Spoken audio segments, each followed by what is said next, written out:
out that threats lingering everywhere though.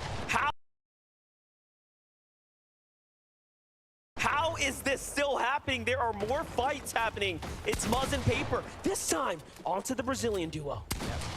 Muzz, a duo region champion from both OCE and NA, teaming up with Paper. Paper's probably a very, very aggressive player. He knows how to play smart as well, just a full-on balanced play style. They switched up their drop spot from Breakwater Bay. They wanted to be uncontested, but quickly find themselves in yet another fight. But you see all these teams in the minimap, they're converging on their location because they want to try to get that free surge of what they think it is. No one wants to fall behind, but now we get to look at Teeny and Misha jumping inside. This is how Thoric was taken down there. Thoric and Bolts have a difficult task in front of them now that they have Misha and Teeny. And that's the first time we've actually seen them find early success. They were contested in those other brackets, as we saw throughout the weekend. Yeah, in upper bracket 1, they went ahead towards the north side of the map. They tried to go against Baka and Pars. They got pushed off, then they went into their bag of tricks. They did exactly what they did to qualify up until this point, and those tricks will continue. And how long has it been, Monster? A couple of minutes already, and they're still farming that surge onto Striker. These guys are setting the bar high when it comes to Storm Surge. There's going to be very few teams that will be able to keep up with them if they keep at this pace. Yeah, they're trying to get themselves well and far ahead of the competition. It's an excellent strategy, and it's hard to replicate. You have to put yourself in that position. Notice how far they had to rotate just to get there as well. So positioning for that, setting up for that is no easy feat. You have to respect it, but this is high-level Fortnite. Here we go, though. Burst Dash, Tayson. Big fight here. Chicho and Trulex on the other side of the Slappy Shores. Already gonna need a move here shortly, but Metal got to cap out first. Yeah, and this was another drop, or at least the south side of Slappy that was contested. Trulex and Chicho versus Quanti and TK. Either Quanti and TK rotated out fast, or they got dropped off very, very quickly by Trulex and Chicho. Find out about that later, but Acorn and Cold, probably one of the most dominating performance in the upper bracket. In the international stage, for all that matter, they're looking to try to continue that run, but right out of the gates, we knew they were contested by both Pink and Vico, and it looks like both of these teams might have decided to split the drop. It's only game 1 of 6, so that could change very, very quickly, but they're trying to feel this lobby out. It's a much different set of players than they faced in that upper bracket. Extremely proud of what Team Dignitas and Agent have been able to put together with their rosters. The performances are amazing, and again, grand finals, of course, is what matters most. We'll see where everyone ends up, but Flixie, Gripey here, seem to have been getting into a little bit of a hustle, a little bit of a fight here against our favorite Mr. Savage and Vadil. Vadil is one of the most dangerous when it comes down to toe-to-toe battles and defending in situations like this, but there's nothing you can do against two of the best. Flixie, Gripey, they closed it out. Yeah, and they've been battling it out almost all year long, from major qualifiers to major grand finals. Flixie and Gripey, you know what? I think they're a little underrated at this point. I think everybody who qualified for this lobby is dangerous. They need to be able to come out on top in a lot of these exchanges, and you cannot overrate any of your opponents at any stage of this game. There's two regions I wouldn't want to go toe-to-toe in an early box fight with. It's anyone from the previous NA West, now of course NA, but also EU players, and unfortunately that's exactly who were the ones asking those questions. Pixie and Cheatin', however, though, are going to fend off several pair of EU ones themselves. This is match 1 of the grand finals. Things are already heating up. 81 players remaining in the lobby, and Pixie gets punished. That's a huge amount of damage. Both of them getting dropped down low. Luckily for them, they do have the med miss at the very minimum, so they can get themselves up to tip-top shape. Mixon and Blaha are the ones dealing a lot of that damage. They have the early game high ground, and they're willing to stay in Storm a little bit, even though they don't have any HP heals, because they realize how hard it is for Surge. You can find bandages, you can find berries, you can find a leftover med kit, but it's that Storm Surge that you're not going to be able to find for free. They're very behind on material, so we'll see if they can bounce back. Duke and Edgy, what a performance we saw.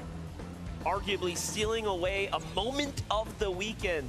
The clutch from them, honestly solidifying their position, their placement here amongst the best. What are they going to be capable of here this weekend?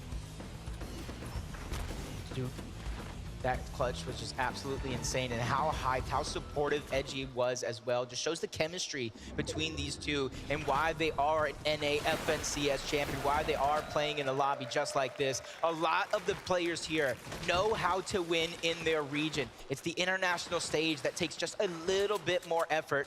Kaizen and Clement quickly trying to rotate. They're one of the teams. They just don't want to get stuck too far out in the zone. And I think if any of these 2 days have shown you anything, is you don't want to get stuck behind the rest of the lobby when they're trying to hold you out. It forces you to waste your heals. It forces you to waste all of your resources just to make it into the zone very, very early on. Super proud of Worthy and Alex, again, representing for OCE, the only team and duo from the OCE region to make it to the finals stage here, and they already have an elimination, something to be extremely proud of. They're on the move here. Gonna get dead center zone 3 right now.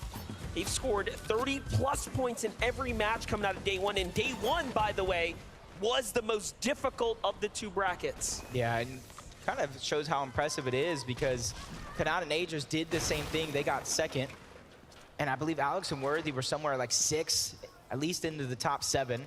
Reason and Yanis here over towards Breakwater Bay, and they've been traveling a lot. What they're trying to do here is they're trying to go to the slow side of the zone where the least amount of players will be sitting, trying to hold them out. The only worry that I'm going to have for them is where they're going to get their surge from. Have they got enough with those 2 eliminations already? Because as we know, those off-spawn battles, they don't give very much storm surge compared to what you're going to get through the mid and that late game. Yanis picking up the steady hands augment there as well, just waiting to really decide what direction he's going to take his augments in. You have to also now look to study those decisions moving forwards. But here we have AJS Moby, AJS Larpex, of course, joining up together here. The Rumble Ruins is their home at the moment. And they're just looking around for surge tags, nothing yet. NA options in the distance. EU options here on the mountain with Vask. What's it going to be? Here comes the Rift Island. Ooh, this is gonna get good.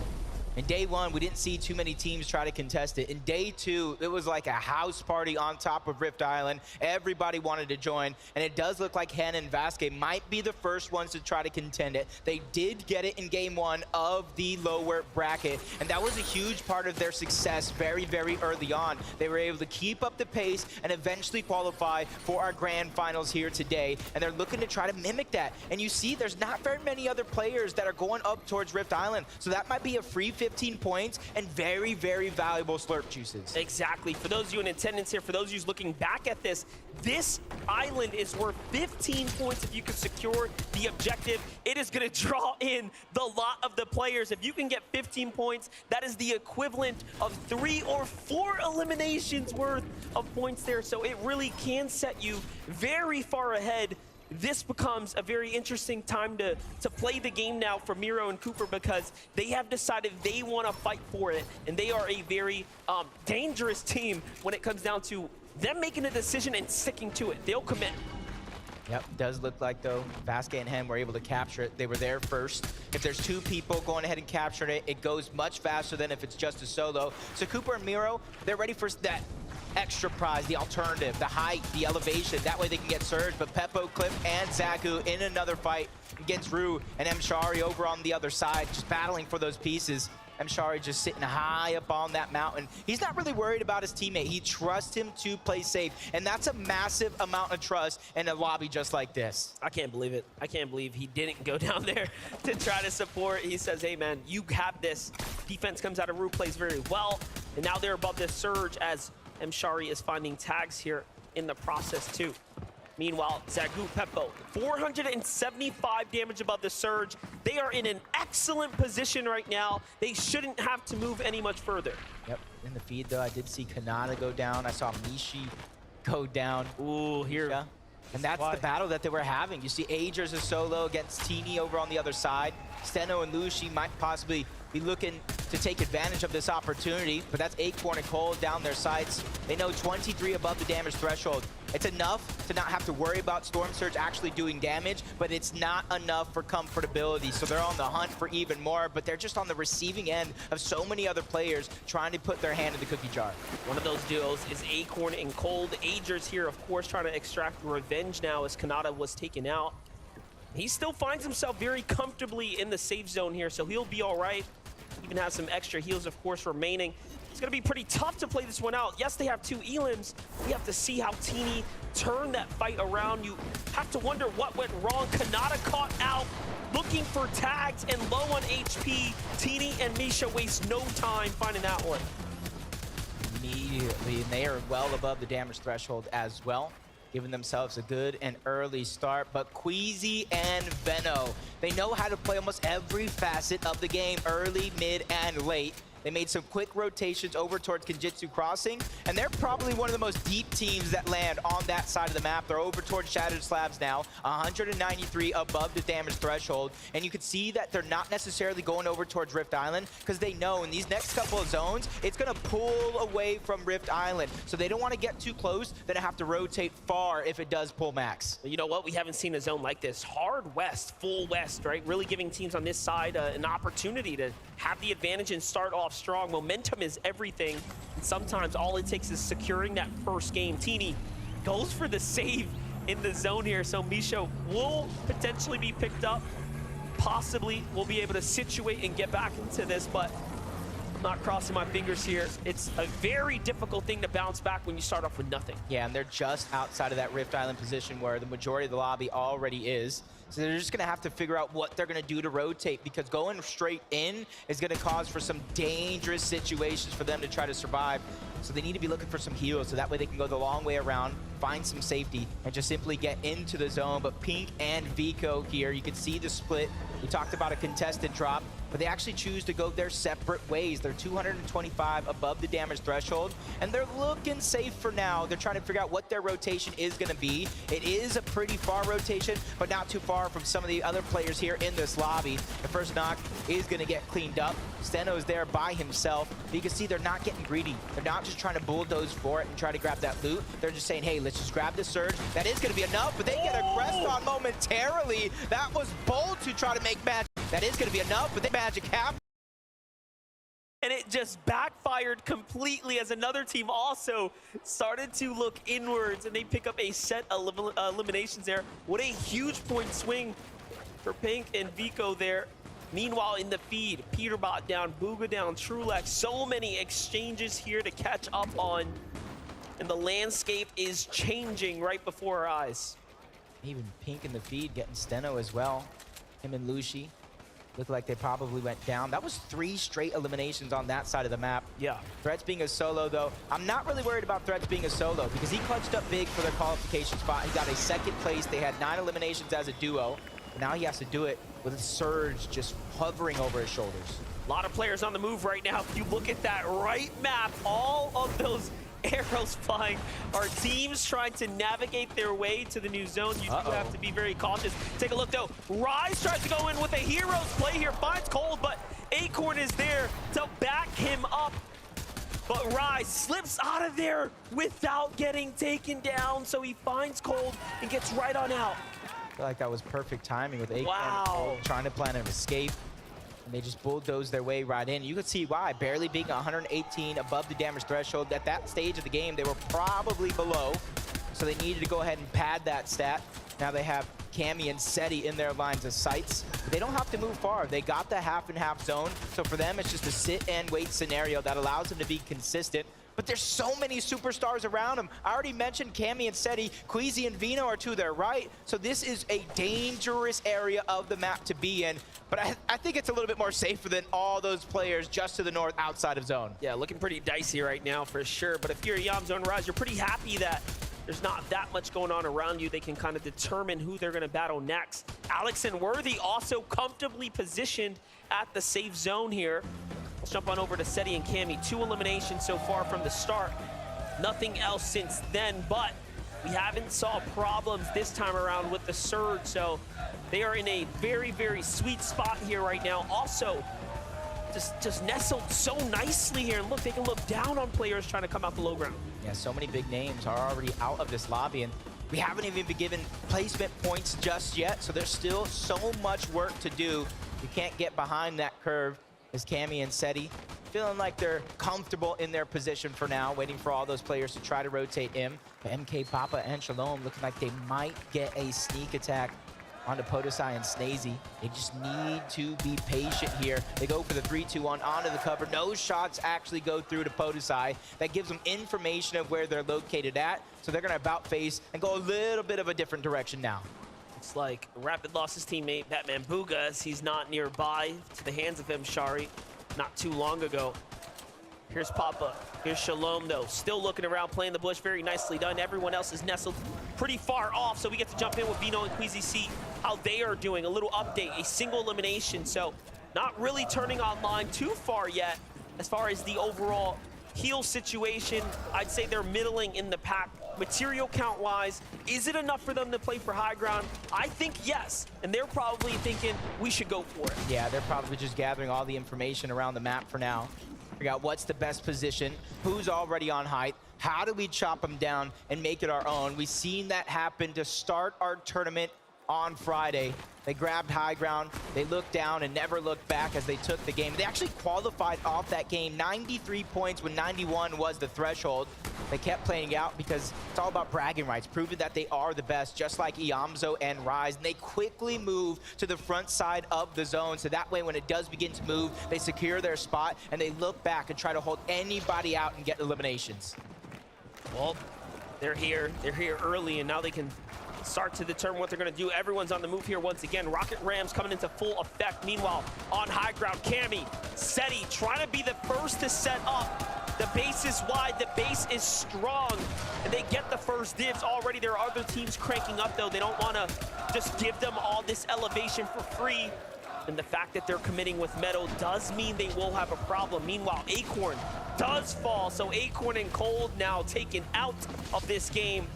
Chicho left by himself to play this one out as a solo as well. Those were his last remaining builds.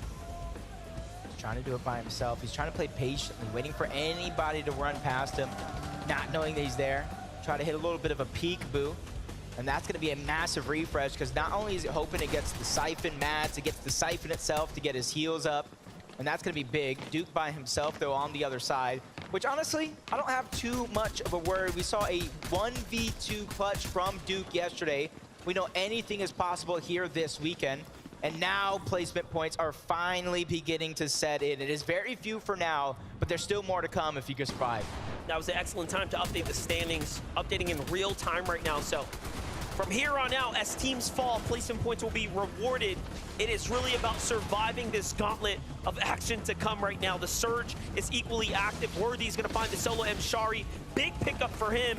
And Flixie and Gripey leading here with 5 eliminations now. Front side of the zone, team gets right in front of him. He tries to see for the box up, but no, it's more important to stay safe right now. Look at the rotates here. You love to see it. Excellently done. Flixie and Gripey are really playing well right now. Yeah, sacrificing some HP. That way they can go to the front side. The high ground battle's going to begin. Cammy and Seti, Vino and Queasy with the bounce pad. The fadeaway shot unsuccessful from Queasy and Vino. So the kings of the FNCS Invitational are still on the high ground for now. As Cammy's looking to come crashing down. He's built a little bit of a tower, so he doesn't go too far. So all the battles being forced lower and lower, down in the mud. Duke trying to fight with his back up against the wall by himself. Multiple duos beginning to surround and hound him. Top 17, though. All these points as a solo are massive for their run here in this competition. This is a battle for ego, undoubtedly. Duke looking to see what he can set up. Turns around, breaks everyone off. Fight. Down goes Cammy. And down comes Cammy. And then he's looking to target him. Duke is the destruction here in the lobby by himself with the knock. What a beautifully timed landing spot there. But Cooper, hot on his heels here next door. They know he's here. Miro comes in. They're trying to hunt him out, but he's off to the races. Finds Pixie. Big tag. You know Duke wants to finish this one. Can he get it? In he goes. It's only going to take a single tag. He's under the ramp. Goes for it. He gets it there. Nicely done. Takes out Cammy. Takes out the next one as well. The list of eliminations keeps on climbing before he finally falls. Into the top 10 we go with Flixie also a solo in this game. There's 4 total solos still left alive. No builds. He's trying to make a play, but from the outside of the zone, he goes down. It's Mappy, it's eye drop on high ground. Take a look, Reet is still alive. Seti is still alive. Playing the backside of zone, excellently done here. But the high ground comes down a little early. He has a true chance. Seti brings him down, and now he is the one on top. Can he clutch this out? By himself, against all odds. We thought it was over, but Reet has other words for everyone in the lobby. He goes down into that top 4 we go. The only solo left alive, well, you saw him moments ago. It is going to be Seti. Cooper and Miro almost won a game yesterday. It was stolen away by both Bryce and Chubbs. Now they're going for some toe tags onto Pollo and Sphinx. NA counterparts going at it. I drop on the other side, but he gets taken down by the NA duo. Huge shot by Miro, trying to go back-to-back, but they fall down the mountain. That's going to allow for Pollo to survive momentarily, but Cooper hot on the chase. He sacrifices himself to go for the elimination. Seti out of nowhere. Final 2 teams. Miro's trying to stay alive, but there's one duo still left alive, but it's actually a knock. Miro versus Sphinx. NA versus NA to take game number 1. Incredible that NA will secure this here, but talk about the turn of events here. Miro taking down Seti, putting his name in the conversation. People forget what Miro is capable of, but now it's a 1v1. Old blood versus the new, basically. Miro showing, hey, I'm the big dog of the region. Sphinx says, I want to prove that I can do it. We already know he's got the mouth in him, but can he put the bullets where they need to go? He needs to put some respect on his name. Miro running out of builds. That's his last chance. He falls all the way down. Miro goes out. That is Pollo and Sphinx. That is their second victory royale on the weekend. What an excellent job there. We already saw them take a win in the upper bracket that even bring them this far into this stage, and now they are proving that they can do it on the biggest stage against the best. That's going to be it from us, though, because I want to hear what they have to say about being the only team with 2 wins on the weekend. Boys, you proved you can get a victory royale on LAN in the upper bracket, and now you've proved you can get a victory royale in the grand final. Talk to me about those last moments in game. Did you manage to talk less? I would say so, a little bit less. I think my comms were more clear. I mean, you were having to come for yourself in that 1v1. How did you manage knowing someone was above you on the high ground? You know, I just have the best awareness at this LAN right now, so like, obviously I know there's a ban above me, you know? I'm just like that. But what are you thinking though? Because he can jump on you at any time. I'm thinking I think like 25 builds about, and I'm, you know, I'm best fighter, best piecer, so I was like, all right, I'm gonna just go up 200 pump. That's what I did. Yeah. And you waited, and then he fell down and he did the job for you. Pollo, what was it like starting out today with this man? I was dead. I didn't really do much that game, so he actually went crazy there. And you let him just talk his way through it. You didn't give him any advice or guidance. Nah, I just told him his mats and he did the rest. Now, going forward, you've got to try and maintain this consistency. You've managed to get your way through an aggressive lobby, but can you see yourself managing to top the competition again? Yeah, we just need to live off spawn. I think we can do good at literally every game. All right, well, good luck in those off-spawn battles, boys. Congratulations. Everyone give it up for Sphinx and Pollo!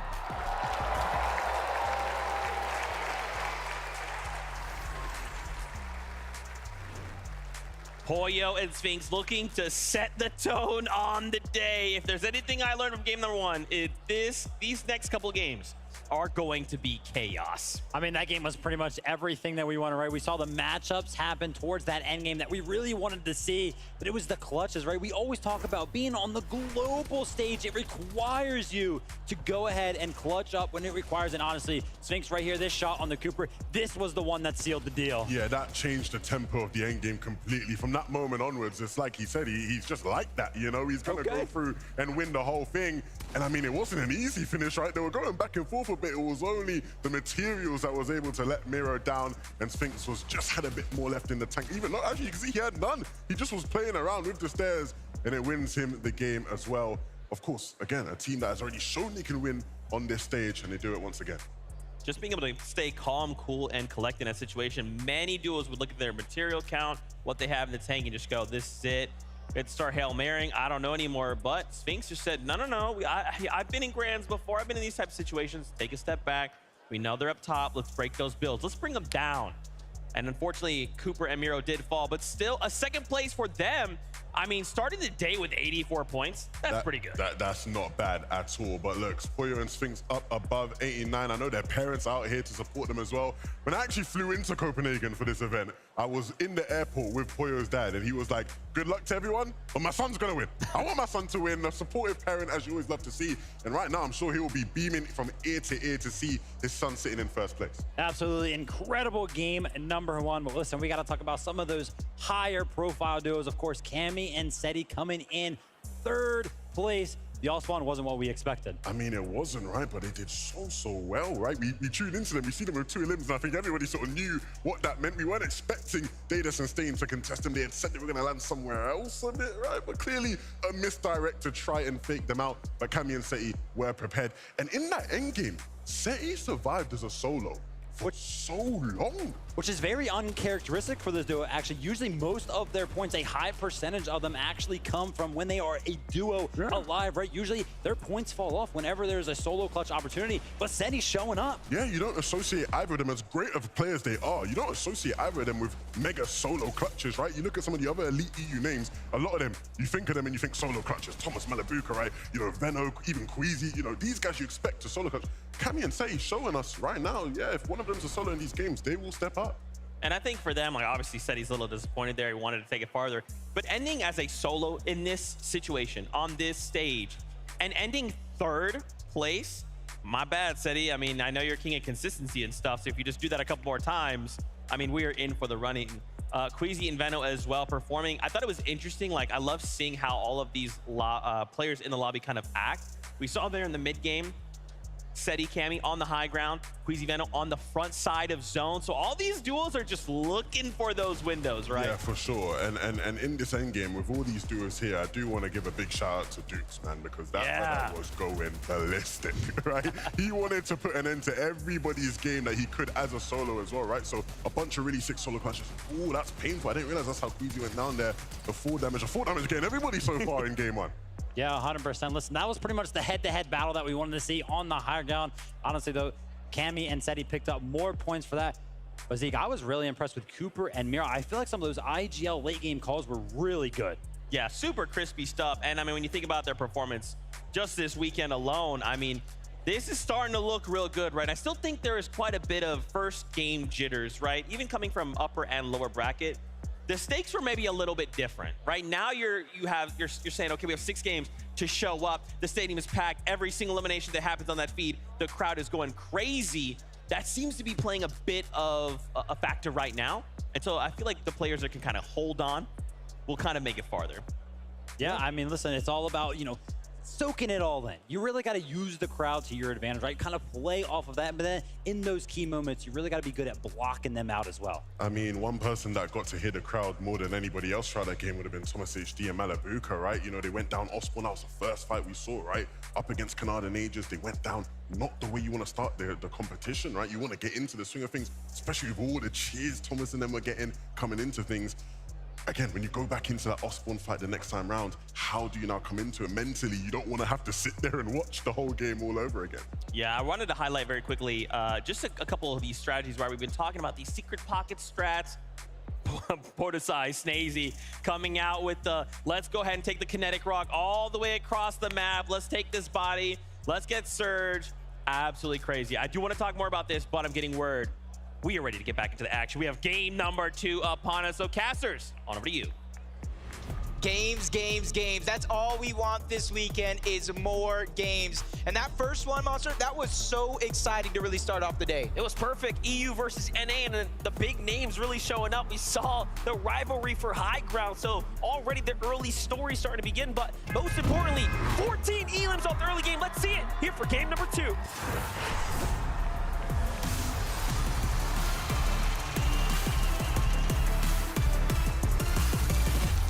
We're in it. We're here to win it all. A huge early game that was won by both Pollo and Sphinx, and they carried it all the way to the end. I said they were the first team to get 2 this weekend. Will they be the first team to go back-to-back and get their 3rd victory royale on the weekend? Only time will tell for that one. But the rematch, probably everybody here in the arena wants to see. Thomas, Malabuka, Kanata, Agers, let's get it. Let's watch it. Sphinx is going to be able to watch in the distance there too. So who's going to be the first to touch down? Who's going to be the first to land? Shots coming in this time. It's Malabuka who gets tagged. So does Agers. So both sides already. And Malabuka gets a weapon. He finds Agers with a huge tag. Kanata's already down. And they're finished. They're done. That was a huge start for Malabuka. Gets that Havoc suppressed and immediately goes to work And it was him. It was actually him who was getting tagged out of the sky. I thought that was going to be a huge advantage for Canada Nagers. They weren't able to clean that one up. We saw the contested fight in the replay. The first game, Cammy and Seti get pushed off the actual barn. So it is going to start as a little bit of a split drop here over towards Frenzy Fields. It really shows us that they were caught off guard game one for the 50-50. Here's TK, here's Quanti over at the Slappy Shores. They are also contested down in this area by Tayson. And you can see that they just barely got away with it. Actually, it was Chicho and Trulex as well. Remember, there's like about 3 teams here, actually. Slappy Shores is just not big enough. Everybody's trying to go to the beach someday. But for now, the actual south side of Slappy is going to go to TK and Quanti. They have access to that vault. It isn't the most massive vault with Mythics, but you still are able to get a ton of loot. And Misha and Teeny doing it again. They switch up their drop spot once more. They go on over to where Baka and Pars is at, and they're going to go ahead and sneak. They haven't really looted up at all. Will Baka and Pars take the bait? This is a very interesting position to be in, of course, because you have the chest here as a potential option. So you have to think about it. Anything can happen here. I feel like everybody at this stage in the game has been conditioned to know this is a viable strategy. Because like I said, in the lower bracket, in the upper bracket, they were contesting Baka and Pars. Didn't work out for them. They switched up their strategy. They started doing exactly this, playing roulette with their drop spots to try to sneak up on some teams. And that inevitably was what got them across the finish line. And it's only a matter of time before Baka and Pars go in this direction. It's no matter what the result will be. And this is what we talk about, teams hiding strategies, teams really sitting back and thinking about, okay, what haven't we tried yet in the upper bracket and lower bracket that we're sitting on, that we're waiting on, that we can then put into play to give us the advantage on Championship Sunday. They have some sorts of feeling. See them hopping over the covers. They know they're around here somewhere. They probably already seen them drop just a little bit, but the bait has been taken. Down goes one of them. Misha and Teeny strike yet again. Now Pars is stuck by himself, and immediately you see him creating distance between him and his counterparts. He doesn't want to be the next one on their hit list. And we don't want to be the ones to give away the edge. So to keep it low, to keep quiet there was a tough one, but take a look at that. Misha and Teeny, 2 games in a row. Surprise, surprise. They have made so much adjustment from the upper bracket to today. It really has shown so far in the last 2 games, but now Teeny has to still close this out with Misha. Yeah, they went from 2 builds to 53 thanks to Baka and that elimination. Pars is trying to fight with his back up against the wall. Shots also coming in from the third party. Everything comes crashing down. But Pars is still able to put up a good defense for now. But Teeny's hot on his heels. First shot's gonna be landed. Pars goes down to the low ground, and the 2v1 has been secured. Misha and Teeny strike first. What a play. What an ambush set up there. Definitely highlight worthy. Meanwhile, we jump in with Vico, Pink. Their drop spot split by Acorn and Cold. You can see that they have lost a fair amount of the advantage of the general area, but it hasn't affected them that much. They have still maintained a very, again, more or less successful setup. In the feed, I saw that Cold might have picked up Scented there, so already down south, some action going on right now. Acorn and Cold here looking very much solid as they're going against Polarized. Polarized by himself, getting pieced up, boxed up, now forced onto the back foot here. This is a favorite here. Cold does get punished, but he's got his teammate here to back him up. Yeah, trade in shots, bait switch. Acorn is trying to alleviate some of that pressure, but Polarized keeps trying to break his way into the box, but he gets denied entry more than once. Now Acorn's simply gonna try to hold the covers, peek through, try to figure out where Polarized is at. Give Cold time to heal up. Zip line, that one's gonna be noticeable. Now Acorn has to make the decision. Do I just go straight up into him? Do I continue to play my game out? And I saw third-party shots coming in. He hits it. He goes right back up. Zip line once more. Polarized goes down, but it's not the team you thought. Cooper steals that one away. Man, that's the worst feeling right there. You put in all that work, all that damage, and 4 points slip away. Meanwhile, Poda, Sai, and Snazy, the M8 boys, are back at it again. Oh no, but they couldn't save Striker this time, so lost damage, but the strategy was still there. The idea still potent. They've been performing so well this weekend. 90% has to be them, 10% has to be the crowd on their side, fueling them. Anytime they feel like their gas tank is empty, you see a loud cheer from the crowd, and that's a little bit of a refresh in its own mind. But with 1 eliminations, they get their surge plan started over towards Shattered Slabs. There's at least one team towards the north side. But we got a surprise, we got a treat. We got a little bit of a listen-in of an off-spawn battle. Wait, where are they?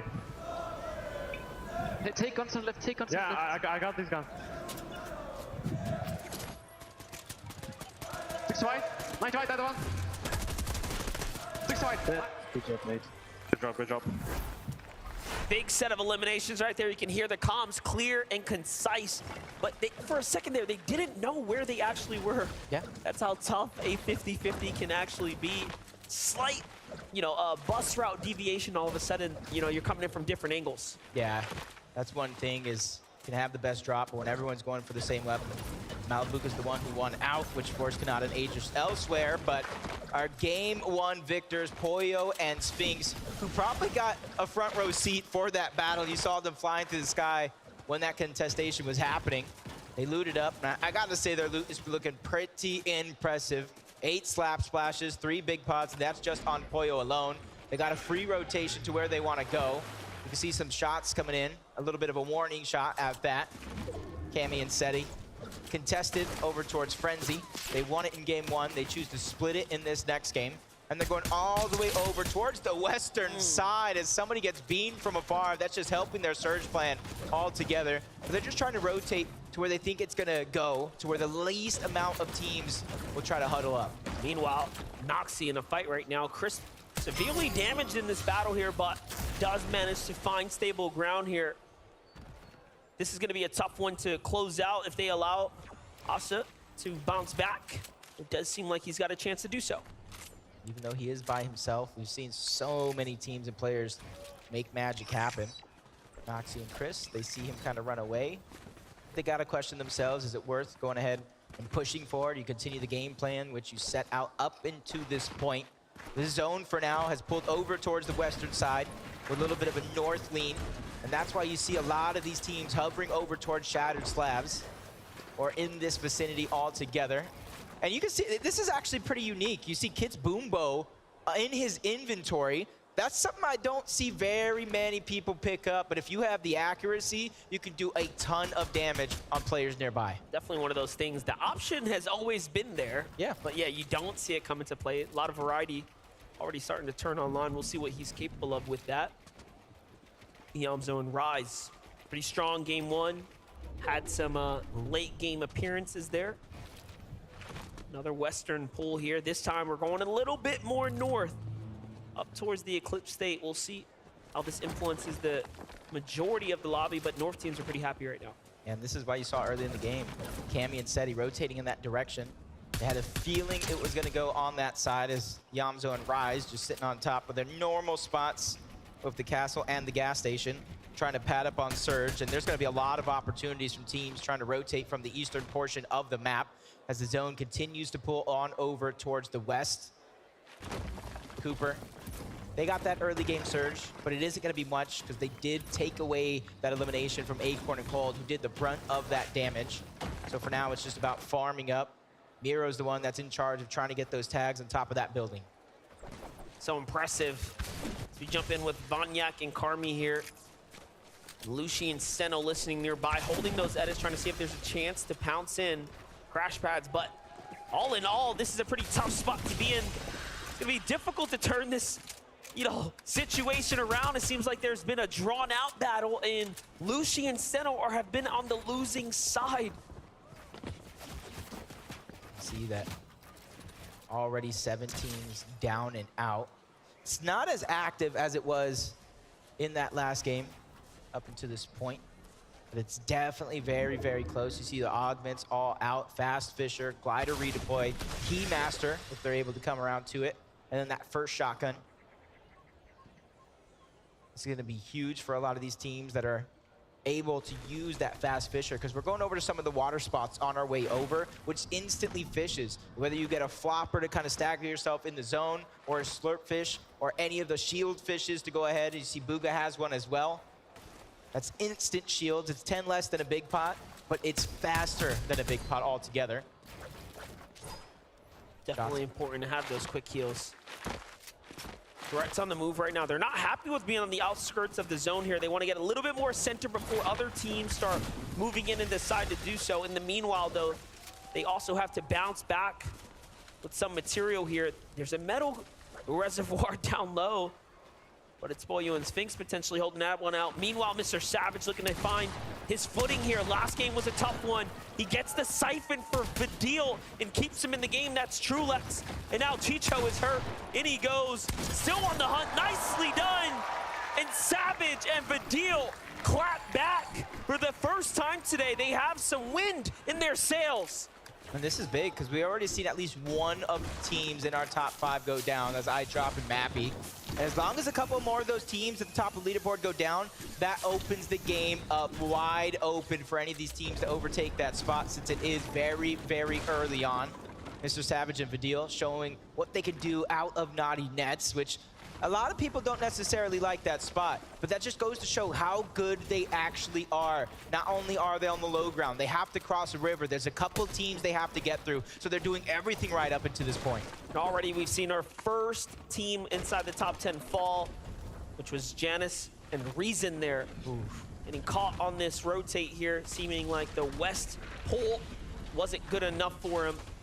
We saw Booga's HP there as we were flying by, very hurt as they were coming just past Boyo and Sphinx, but Rift Island spawns in beneath Stain and Datus, a team that absolutely needs to make a comeback. What a better way than to find points other than to take the Rift Island for yourself. Will they go for it? I already see that they captured a weapon cache with the slurp juice in his inventory, throwing a bush directly on top to cloud their space. That way they can fire freely. Not very many players able to kind of tag him back. And you can see the teamwork. Stain's there to try to break the build. They're timing it right, so that way a sniper shot can try to sneak his way through. This is going to be big as Batman, Booga, and Rapid are actually going to be the first team on top of Rift Island. And we saw last game, the team that was on top, they were able to capture it because they were the first ones there with nobody really contesting the actual flag. Let's see if that'll change around this time, now that's more than halfway full. Rapid and Batman Booga are well on their way to securing it here. I think it will be theirs. Pink and Vigo probably have considered it, but when you're just late to the punch, why jump in? Why take that risk? And it does seem like already now 2 for 2 on teams that snatch it up first. But again, the Rift Island is going to be 15-point swing in any direction if you can grab it. Like you said once before, that's almost 4 eliminations without actually having to put yourself in a risky situation.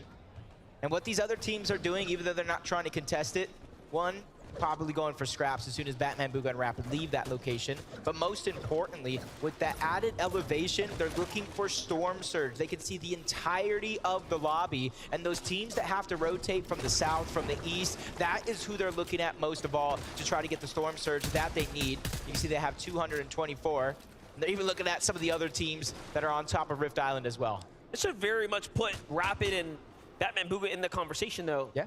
Rapid, although by himself, he did make some placement last game. Here we jump in with Edgy and Duke so far. 600 above this surge. They're going to be well and fine here. They're positioned very nicely already at the Eclipse Estate, which is near dead center. Do they have the storm eye? Do they know where the storm's going? Because this is some prime positioning right here. Yeah, we got these forecast towers all around the map. It allows you to read where the zone is going, but Duke had 46 solo impact points in match 1.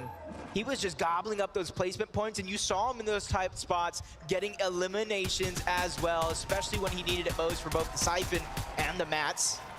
Malibuka and Thomas well above the damage threshold. Even though they're falling, they have more than enough surge to where they don't have to worry about it. For them, they're just trying to see where these teams are positioned at to try to make their own rotation in. The zone continues to pull towards the north side of the map, over towards Eclipse Estates. So if it stays there, this one could get dicey because there's some unbreakable walls, there's a surrounding water, there's even the moon there that we saw Cammy and Seti use early on in this tournament. Clownski grows on the move right now.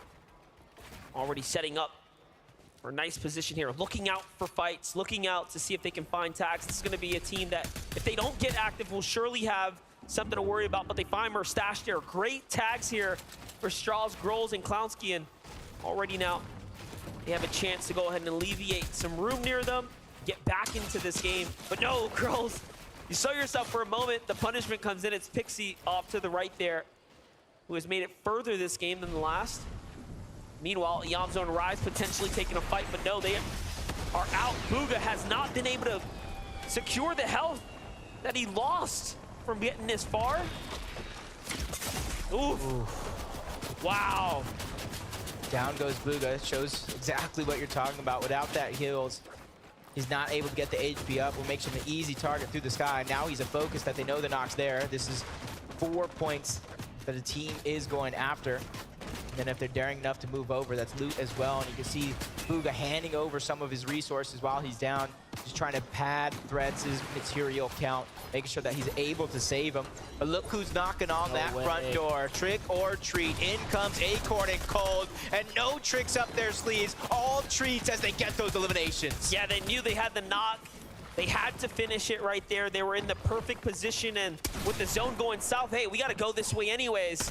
It was well timed and executed on their part, and it puts them at 2 eliminations now, very comfortably in the game, and the full refresh to really set yourself up for success. It doesn't get much better than that. Meanwhile, Snazy, Podesai on the move right now. The M8 boys playing deep outside the storm circle here. There had to be something worthwhile, but it looks like it was just a late rotate, a fight in the zone, gone bad. Yeah, probably that early game strategy. If they're not able to get that surge off of those players that they do get the knocks, that puts them behind on not only timing, but on materials and resource gathering as well. The time is running out. Podesai needs to be able to get in, but he goes down. Snazy found a little crevice that he can hold on to, and even though he is full of shields, he only has 15 HP. If the lobby begins to target him in this direction, where some of them are going to begin to rotate into, that's going to be a very dangerous situation for him to be in.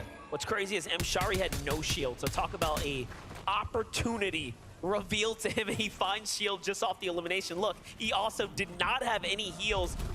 It's just a perfect star aligning moment for Mshari and Rue here. One of, again, the few representing for the ME, so making them proud so far. Still got the top of the leaderboard still alive. Pollo, Sphinx, Miro, Cooper. Rue and Mshari trying to join him on top, 106 and counting, above the damage threshold. But on the other side of things, Vasquez by himself, 140 below. Daring enough to go for that Rift Island very, very early on in game 1. That's helped their position on the leaderboard. And being able to survive here a bit longer will be huge. We saw Duke in his solo points in game 1. Vasquez looking to mimic that here in game 2. But he really does need at least 7 players to go down before he gets a single placement point. Yeah, and this is definitely going to make him uncomfortable here, as he is really dependent on the heals here, and he's got a long rotate to make. No one's moved just yet. It's just tough all around. Meanwhile, he gets punished by Tayson and Mustache here. So if it wasn't already pretty difficult, now he's surely on the back foot here. He's going to have to use everything he's got. Meanwhile, players around him looking in his direction, they can tell that some damage is happening here. They can hear the sounds. They're wondering, where is this player? Can we find elimination? It's a big opportunity if somebody wants to go ahead and take that risk. And he needs a handful of players still needed to go down before that Storm Surge does go off. And without any more heals, he's going to have to go for it eventually. Fadil is out. Savage still alive. He's one of those players that makes the sneaky plays, trying to make sure that nobody spots him out. More than enough materials, but he has to figure out where he's going to get these heals from. 8 HP, 50 shields, 58 combined. His material count is looking pretty healthy though, but slowly but surely falling down the Storm Surge ladder, having to figure out where he's gonna get it from. He turns around and goes down to Reed. Yeah, he was wondering, he saw something there, but unfortunately it wasn't anything, and he couldn't get the tags he needed. Reed's gonna go in and jump himself up 4 points there just because of that, and now placement points just moments away here. 27 duos remaining in the lobby. This is it. Match 2 of the grand finals is now starting to approach its end. Things are gonna have to turn up now Boyo, Sphinx down on the low ground. If they make another big splash inside the top 5, they will surely start to take away up towards the top. Gripey Flicks here, not trying to make it easy though. They find Sphinx, a great knock there, and Boyo is now by himself. Tag's coming too. He's big time punished and finished there. Spoken too soon, down they go, and now to the bottom, they fall. That is huge. Cooper and Mira already taking first place throughout that game. And honestly, without Queasy and Vino in the lobby any longer, we set our eyes onto Cammy and Seti. They made that daring play in game 1 to go for height. They defended it successfully until Duke had crash landed, taken them all down, and Cammy with them. They're trying to make up for it here yet again today. They're trying to move their way towards the front side of zone. You see the briefcase turret as well over on the other side. Information is important. It's not about the damage itself. And you can see he knows somebody's on the other side of that cover. Just trying to see if there's an opportunity for him to strike. 39 above the damage threshold. He's comfortable for now, but he knows that time where he's gonna need to fire a shot is gonna come soon. And it makes you wonder what went wrong this game for Cammy and Seti. Low on the surge damage, low on the heal options, not many material, right? This is a very tough game, and it's not like the zone went very far from where they land. It's just a little north and to the west here, so something must have went terribly wrong in that outskirt rotate. The resistance there a little too strong. Meanwhile, on hike, it's Striker and his duo. Asha from Team Monaco here. Ashada's looking pretty solid right now. I do like the position that they are in as they're trying to play for height here. Yeah, and who's daring enough to go ahead and contest them? A lot of our heavy hitters are either weak or out of the lobby, so it could be free taking for them. Unfortunately enough, there isn't a twin mag. He just had that suppressed Havoc AR. It could deal some fast damage, but it's not as fast as some would think. 148 above the damage threshold, and they have a far rotation to go, just like Thomas and Malabuka. But they are so healthy right now in terms of materials and in terms of resources. And if you weigh their game versus Kanada's, they are doing far and beyond better. Yeah. They have 4 eliminations. They're actually in the end game, and they have everything they need to succeed. That is what you want after you survive a drop, but let's look at Peterbot. Peterbot forced to play by himself. He's known for what he can do as a solo. He's one of the most capable players on NA, especially when it comes down to fighting. He needs to finish this here. He's already got the knock onto MK Papa, but no, he says, I have to play for myself here. Goes around the outskirts, reading this perfectly, but he is running low on material. There's another elimination. It falls through, so the points will be his. And he's on the hunt. He's like, where is that solo? Yeah, he's just trying to figure out where he's going to get even more siphon. But it's not so much for the heals as it is the material, because he's running dry.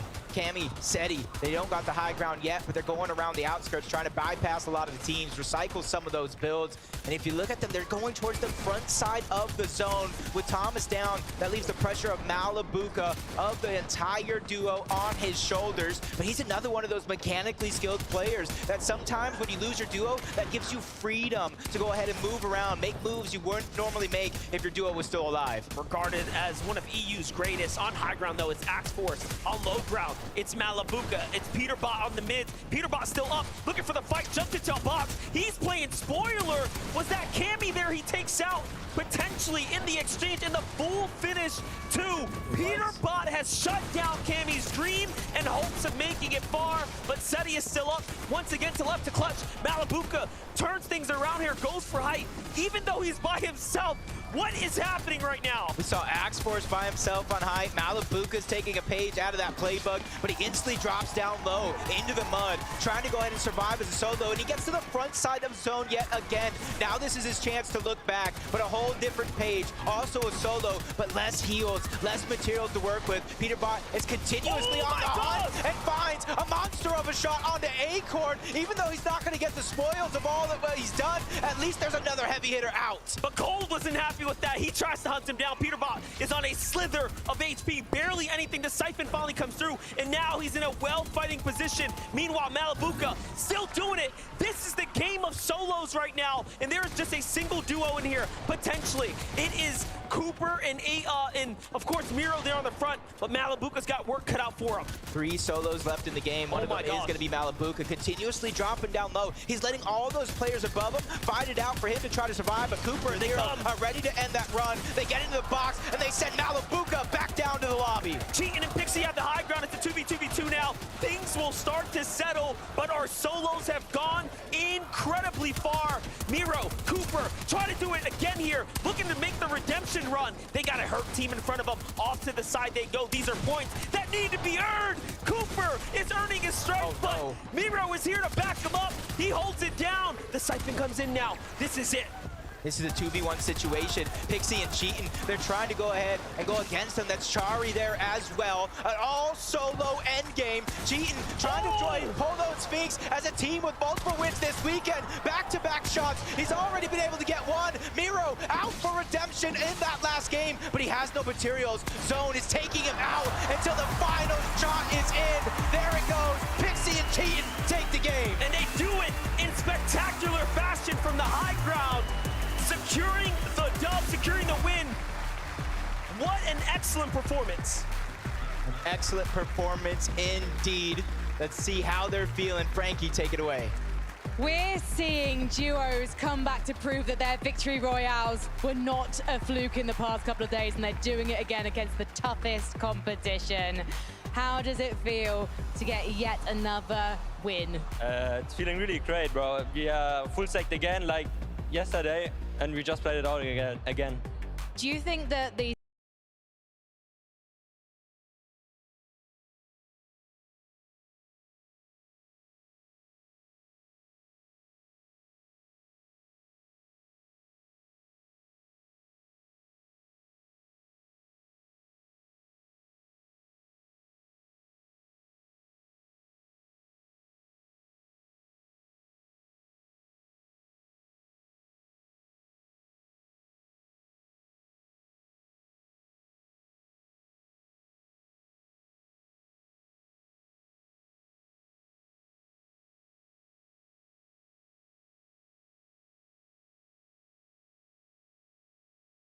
No. No.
The game again. In this one, my eyes were sealed to Miro and Cooper. I really thought, okay, last game they couldn't quite do it. They're gonna get their redemption now. 1v1 for Miro again. He couldn't quite do it, but you know, I'm sure there'll be more chances for him to redeem himself. Pixie and Cheatin', a team that, if you aren't familiar, right, these are very hard-working players. Like Frankie said, they didn't start the year playing with each other, but once they did get together, things have just been clicking for them. You love to see it. And of course, if you're just tuning in, you've never seen Fortnite, or maybe you just don't know, Victory Royale, of course, even coming down to second place, if you don't get the Victory Royale, it's not that bad, right? A Victory Royale is worth 65 points. Coming second, third, still a massive amount of points as well. But again, congratulations, Pixie and Cheatin'. There's so much that happened in just that game. It's like every time we tune in with another duo, they're either in shambles situations or they're pushing a team, they're busting out these crazy strategies, and has not disappointed so far. Now, Viv, as we bring up these standings, take a look. Cooper and Miro, they're overtaking. They started with a little bit of a lead, and now they have just said, you know what? We're jumping out in front. I mean, back-to-back second places at the Global Championships, both of them by Miro, solo clutching to that point in time. And Levin, whilst we were watching that game, right, we were getting close to the end of it. You asked me a question. What was that question? I said, are Cooper and Miro about to win globals? It's looking like it. They're sitting up on the leaderboard looking comfy, 2 back-to-back second places. I mean, if they keep playing like this, we're going to get to game 4 and it might be a done deal. The consistency. That's you're going to hear us say that a lot today over the next 4 games. But man, if Miro and Cooper could keep this up, they very well could walk away champions. I did want to take a look more at the standings, though. Let's highlight a few more duos up on this board. I'm looking at Vico and Pink there in 3rd place. Yeah. I mean, with how their weekend's gone so far, I think a lot of people in here were obviously supporting Acorn and Cold after how well Acorn and Cold did in the upper bracket finals. I don't think many people would have expected Vico and Pink to be above them, let alone sitting in the top 3. I mean, they have found some comfort on the stage. Cammy and Seti maybe feeling a little bit uncomfortable with a big switch up coming in today. Both games so far, they have been contested, but game number 2 was a little bit different here. They actually decided to go ahead and split their drop spot, but it didn't really end up mattering as they still made it into the end game. And honestly, it was the refresh during 9th zone that kept them alive for so long. And the thing I was saying during that end game was it felt like vintage Cammy and Seti. None of this high ground nonsense we were seeing from them too much. I say high ground nonsense. They've been very good at it, don't get me wrong. But, you know, it felt good to see them in an element where they're a bit more comfortable. And, of course, again, another instance of Seti getting the job done. Of course, you know, they had to come into the higher ground meta, right? They had to kind of learn it, so they still have all of those other play styles in their back pocket. Just makes them so good. And what terrifies me the most, even after this kind of shambles game, they're in top 5. That's not where you want them to be. They're way too close to striking distance. But that's enough for right now. We have Kelly standing by on the stage right now with Lois. That is right, Zeke. Fortnite veteran and Danish native Lois joining me here right now. I gotta ask, you've been competing in Fortnite for so long. What is it like to be here at the Global Championships in Denmark? I mean, normally I sit here with the players, but the fans have been absolutely incredible, especially the French ones, and I also hear some Polish ones over here, so big shout out to the fans.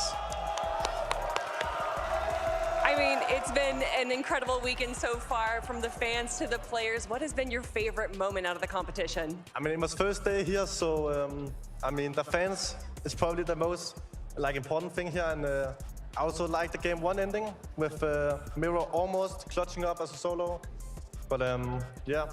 Well, then he almost did it again in game number 2. So with that being said, I gotta ask you, who is your favorite to win?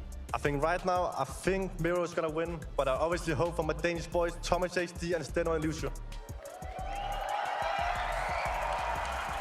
Lois, this just means so much to me to be able to talk with you. I've been watching you play for so long. And what is it like to watch just all 50 duos here competing on this stage? I mean, it's absolutely insane. Like everyone from the other regions, I normally only play in EU, so to see people like Asia region, Middle East, and also shout out to the one OC duo, Alex and Worthy. Thank you so much, Lois, and I can't wait to watch the rest of the games with you, but we're gonna be heading back to the desk for now. Thank you so much, Kelly. Fortnite fans, if y'all are up in here, please go say what's up to Flois. He's absolutely amazing, super wholesome.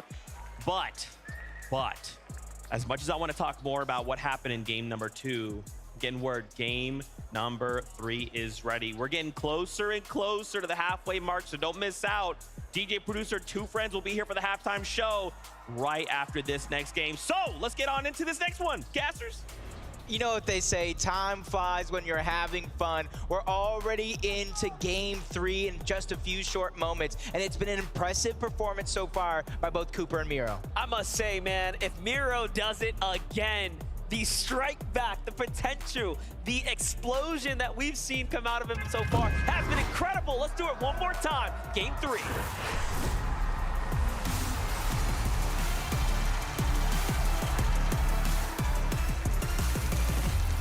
Game 3 of the grand finals is here. It is time to see how this one's gonna play out already. We already know that 14 players have fallen both games back-to-back in these early moments. That means 7 duos have it out for one another. This is the moments here that kind of make yourself one of the best in the world. This is the last game before that halfway point. You gotta get as high up on the leaderboard as possible. You don't want to leave it to those final moments. but you know what it is from games 1 to 3. Kanata and Agers, Thomas and Malabuka yet again. You even see shots coming in, but Kanata takes damage. Oh. Thomas is already half health, and the fight has barely just begun. Kanata gets the first strike. Thomas goes down. Malabuka by himself. He's on the chase for Agers. Agers doesn't look like he has a weapon. It's all up to Kanata, and he strikes while the iron's hot. 2 for 1, back and forth. Kanata, Agers have an opportunity now to potentially run away with it. The problem that they have, though, is how far can they take it when the chance is in front of them? Uh-oh, I already see Baka that's down. Giannis and Reason, they go for that 50-50 at the top of the tower. Pars, he hasn't even been able to launch pad over, and that's not going to be an option. They both got ARs and SMGs to go ahead and take them down if they try to make that a part of their game plan. Now it's all about the hunt. They even get a shield briefcase. Uh-oh, this is a very, very daring play. Pars just go ahead and bulldoze his way through. He's trying to make magic happen. Shots on the both these players. Pars almost does it. Takes down Reason, but Giannis saves the day. So close, and he seals the deal in the final moments. You wouldn't think it would be possible, but he does do it. Here's Chicho, here's Trulex. They have TK nearby. TK had that explosive entrance coming out. Of course, that lower bracket, they managed to turn online, and already they have taken down his teammate. Unfortunate for TK now. He's going to have to figure this one out. Play this one as a solo for now. Meanwhile, Muzz and Paper getting active here. Ready to battle it out. They changed up their drop spot. Normally going over towards Breakwater Bay. They qualified to the FNCS Global Championship. They qualified to the Grand Finals over towards Breakwater Bay, but sometimes you got to be adaptable in the bush, trying to go for a hide-and-seek style play.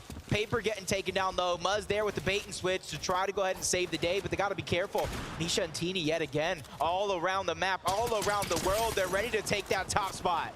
Misha and Tina might be the most flexible duo in this lobby right now, and they are showing how it can be effective even while you try new strategy. But no, Bryce comes in. He's got his attention to put on the matter. Where is Chubbs here? Will he back him up? Misha now has to back out of here. We have spoken too soon. Paper will get the final finish, but Bryce got the knot, so the rewarded points will go to them.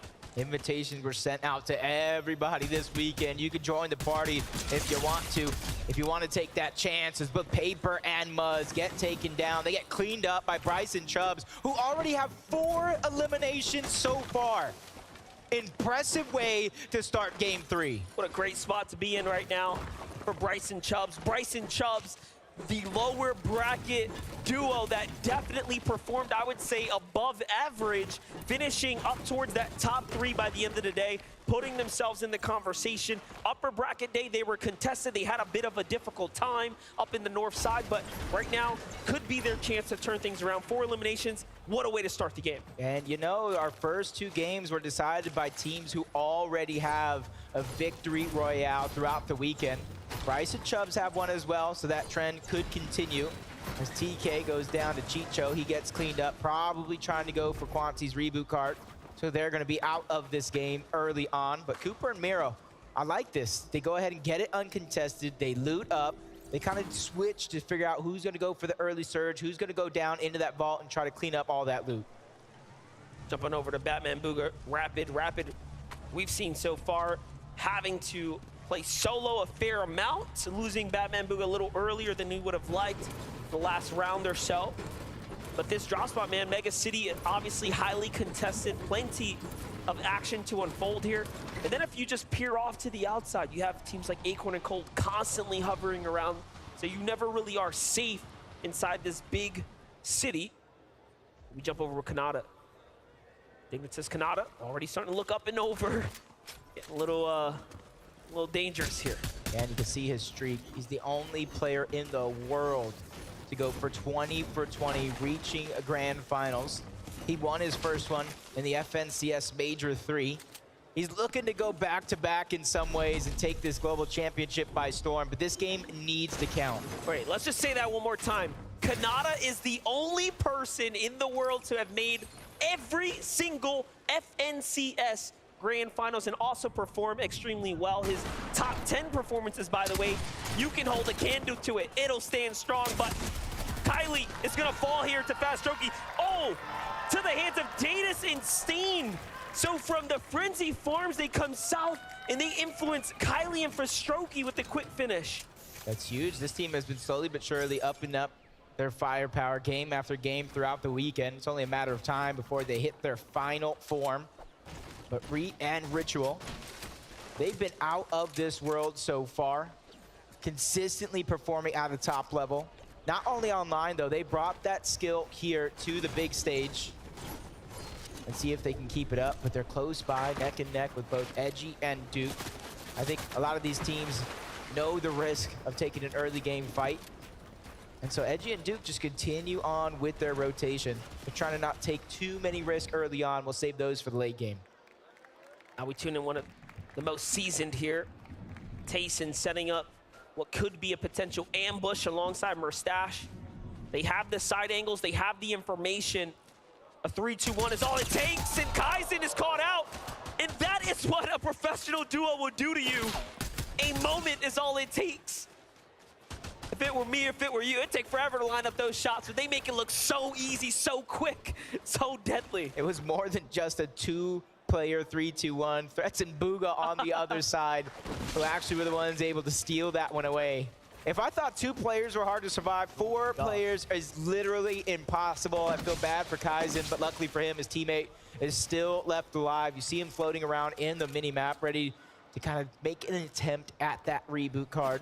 Fighting alone is not something anybody wants to do, even if they're separated like this. Cammy and Seti going for that forecast tower, which is a huge part of their game plan. But not only that, they just took down MK Papa. Ooh. So Shalom is by himself up in this box right here. Cammy making a move for it, potentially thinking he can go in to seal this. No, they're just gonna move along here. In the meanwhile, we should look at how this happened. Take a look. Scoped weapons in hand. MK Papa slides across.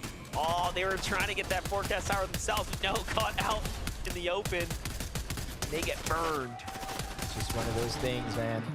You don't necessarily plan for another team to just be hiding in bushes all around, but I feel like that's one of the most simple strategies you'd see some of these teams do, but it's honestly the small things that you tend to forget on the biggest stage.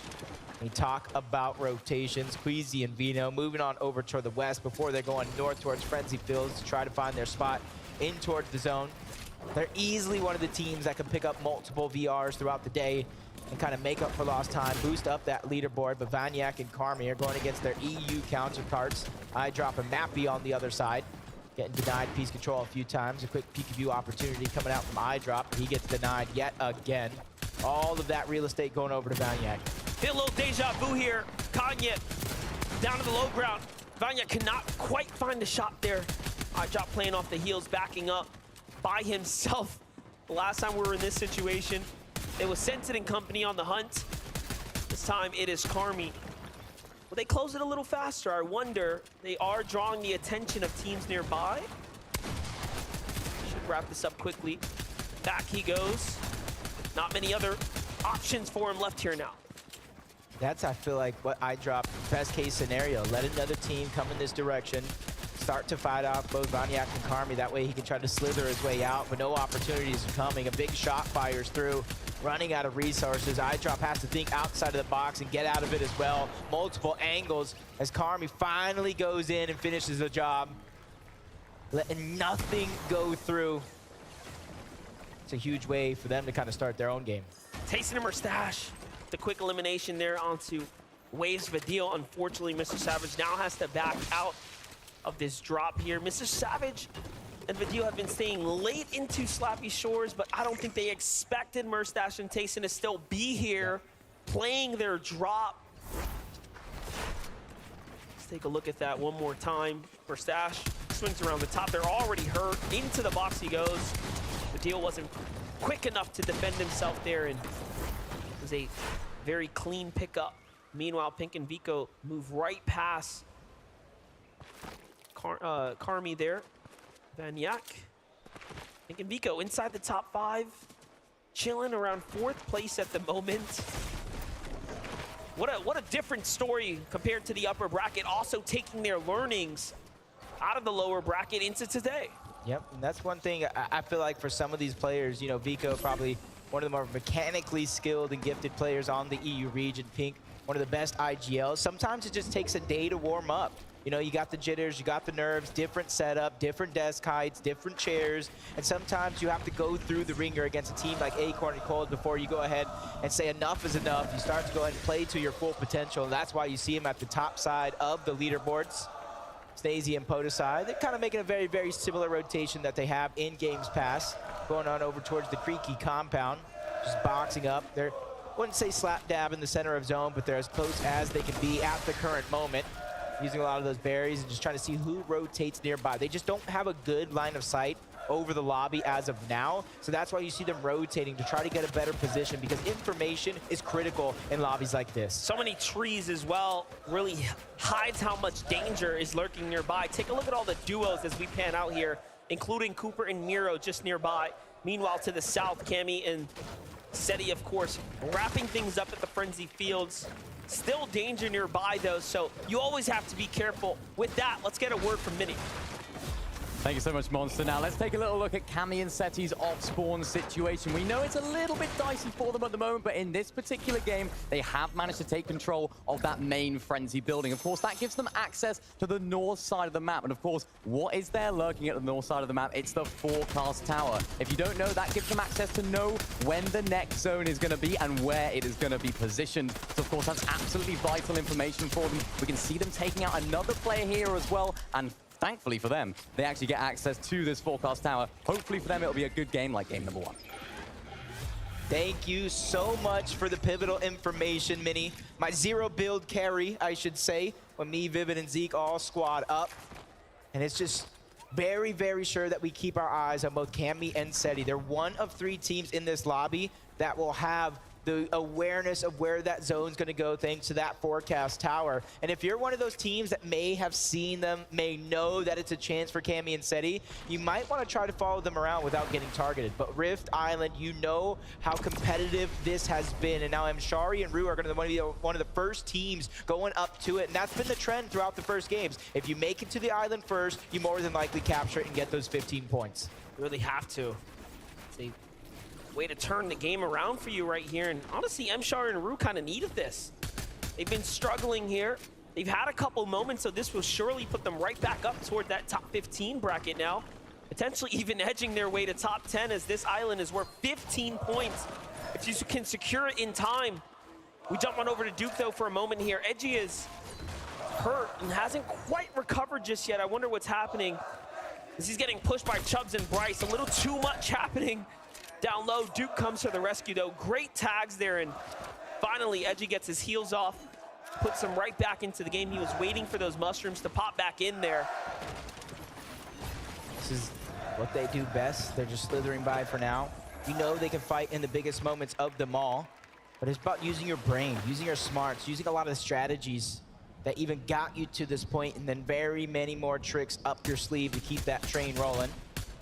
Ari and Giris, 531 damage above the threshold. You see them currently positioned in 12th place on the leaderboard.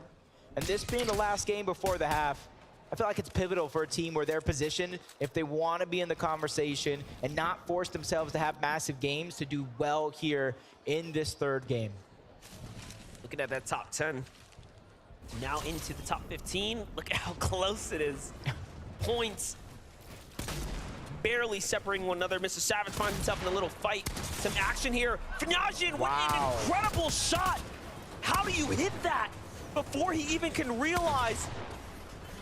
And now Vidil has to clutch up here. Vidil cannot allow him to wait this one out. And by the way, they need this damage. They actually have to force these fights here. So should he save up, should he clutch up here, it'll be okay. You know, Fnajian wants to turn things around and get the full finish. So Vidil does have to be careful. Ooh, even third-party shots coming. Oh, he saves him just in time. Outside of the zone and inside as well. The breacher for Fnajian is going to be the huge moneymaker here, but a nice shot from Vidil, trying to make up for him going down early on in the game. He turns, he burns. Fnajian says, "You are out of the lobby." Oh my gosh. That was the grossest shot of the day by far. Watch it one more time. Look at how quick this was. You think it was over here, but he hits it just in time. Didn't even let him Oh my God. pop the slurp juice. He didn't even give him enough time to heal. He just went in trying to finish it off. But those are the risks you take. When you get rebooted, you're forced to get surged yet again. That's exactly what happens when you can't control your own destiny. But an actual contested fight for this Rift Island. It's the game before the half, like I keep saying, so a lot of these teams realize how valuable these points actually are. But these teams, if they don't have enough heals, you can only stay up here for so long. You see the zone is pulling away from Rift Island, so it might be one of those teams that have the heals now that are willing to expend it. And it makes sense that Bask and Hen are here, as this is a part of their strategy. Secure these drops, secure the Rift Island, get these other points, these extra points. It's a lot of different ways to secure the lead. Datus and Stain are also here again too, constantly finding themselves in the vicinity. So far, so good. Gripey and Flixie are alive. Kanata and Agers are just nearby as well, so trying to make do, trying to make the best of this game. 57 above the damage threshold. It's just enough. It's just enough for some of these teams to rotate in, trying to go for a sneaky sniper shot. Narrowly misses that one. Probably saw the glint coming off of it as soon as he scoped in, allowing him to kind of watch out.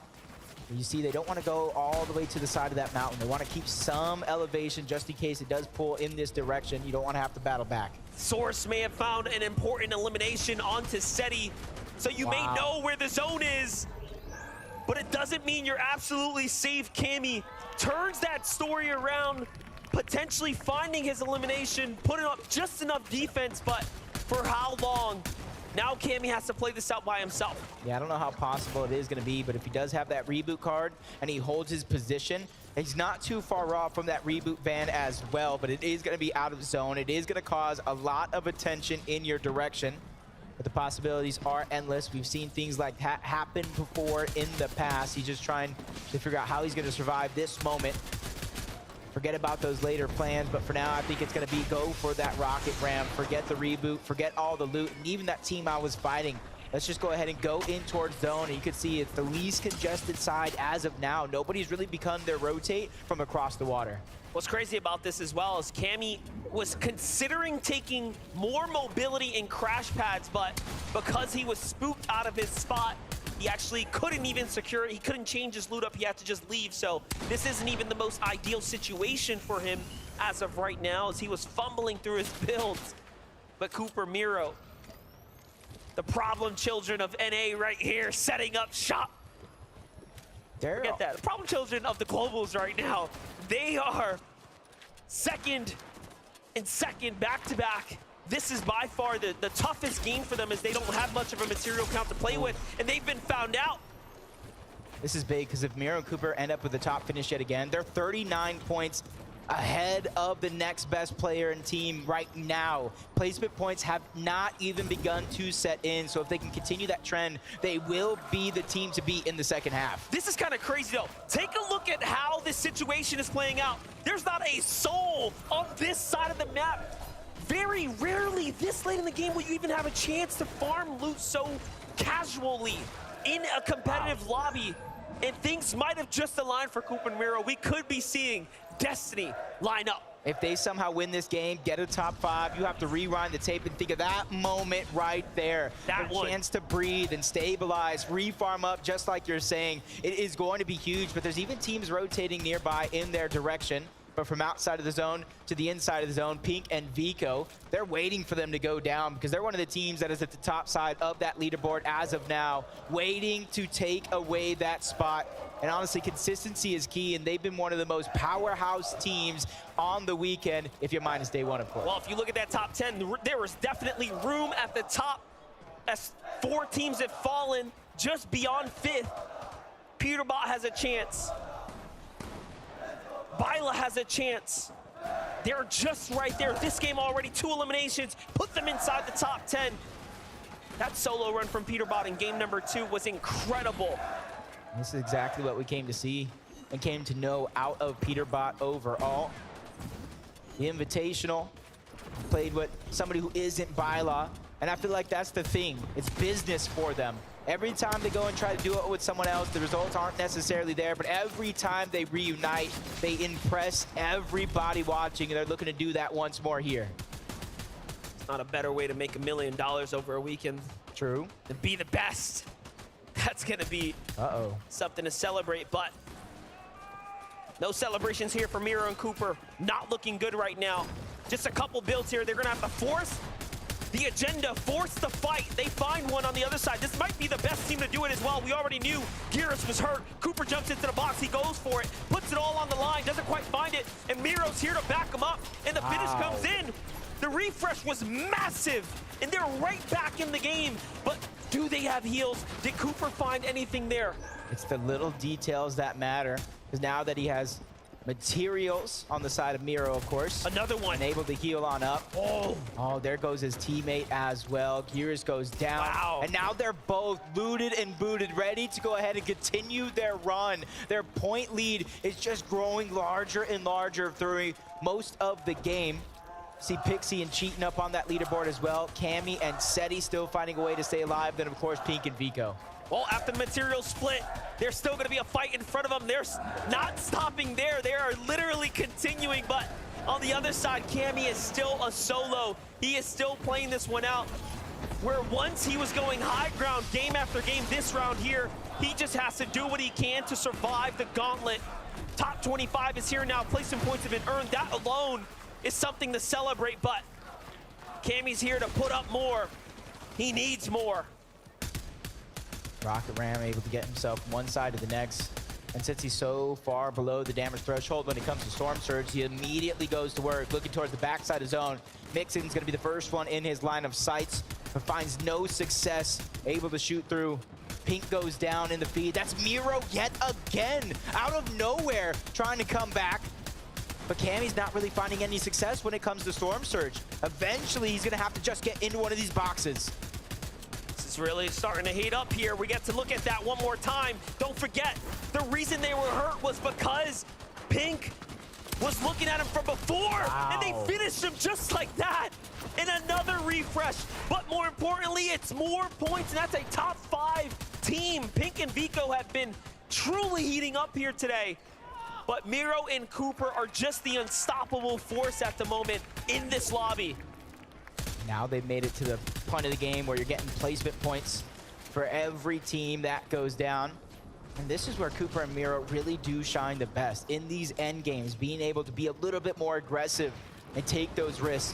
Peterbot and Bylight can say the same thing about them. They were in the situation that Cooper and Miro were in not too long ago. They have to take a page out of their playbook, but that's Kanata and Agers over on the other side. See Peterbot trying to take the space, but finally moves back, reunites. He hears a lot of teams crashing in, and he doesn't want any part of any of that.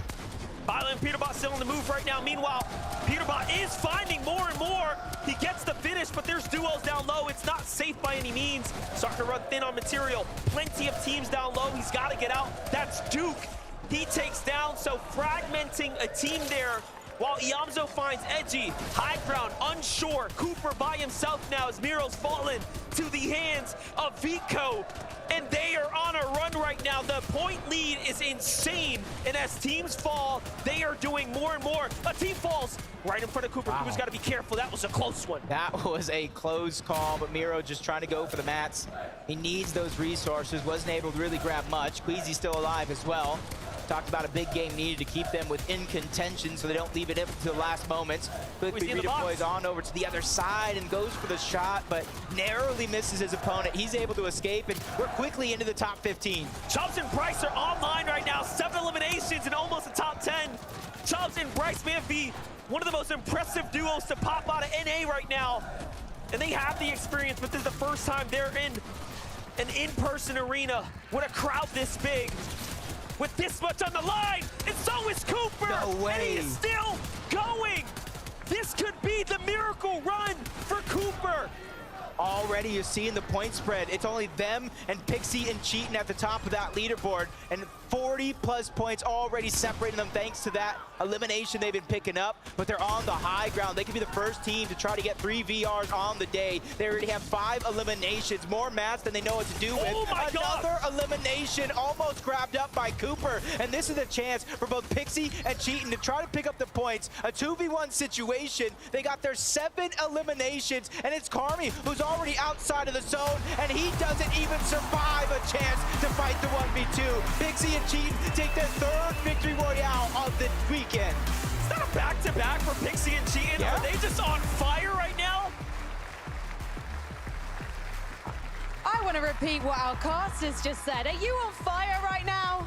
Yeah, of course. Yeah, of course. I mean, you're a man of few words, but you do have some Swedish words for the audience right now. Would you like to say anything to everyone who's supporting you? Tack för alla som supportar mig. There we go, nice and simple. Thank you, everyone who said in Swedish. So tell me about that end game then. Yeah, full stacked again and just play it out. Like, we had so many mats and stuff, and we just full tapped to the end game. We looked at high, and then we looked up, and it was free, and we take it.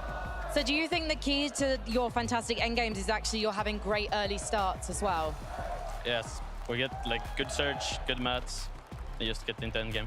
And what's the secret to this? Have you spent a long time preparing your game plan, or is this just in the moment when you sit down, you just know what you want to do? We have prepared a lot of strats, and then we just play from there. And who is responsible for those game-winning strats? We both. We just both looking for strats together, and then just yeah, looking for our game plan, and yeah, and then we just play our end game game plan in the finals. Well, the target on your backs, boys, is growing ever larger, but hopefully you can hold off the competition. I'm going to let you go and get ready for game number 4, but right now, everyone, Pixie and Cheating!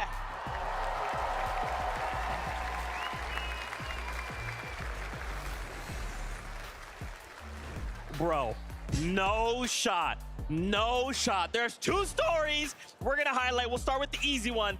Pixie and Cheatin, the back-to-back. Guys, understand, this is a globals stage. This is it. This is the peak level of competition. And Pixie and Cheatin say, victory out? Nah, let's keep it 2. Pixie and Cheatin have to be on top of the road, and look at this. It's all about the back side of the moving zones. They find out where the high ground is weakest. They go ahead and spray it out, and then they build up. And how they have so many materials going into this endgame. Look at their eliminations before they just start to farm them from the high ground, right? They are just finding refreshes as they go along. And to end the game with 8 eliminations and a back-to-back win, Levin, like, what? Unbelievable stuff. Unbelievable stuff. They literally came through and said the win was so nice, we had to do it twice.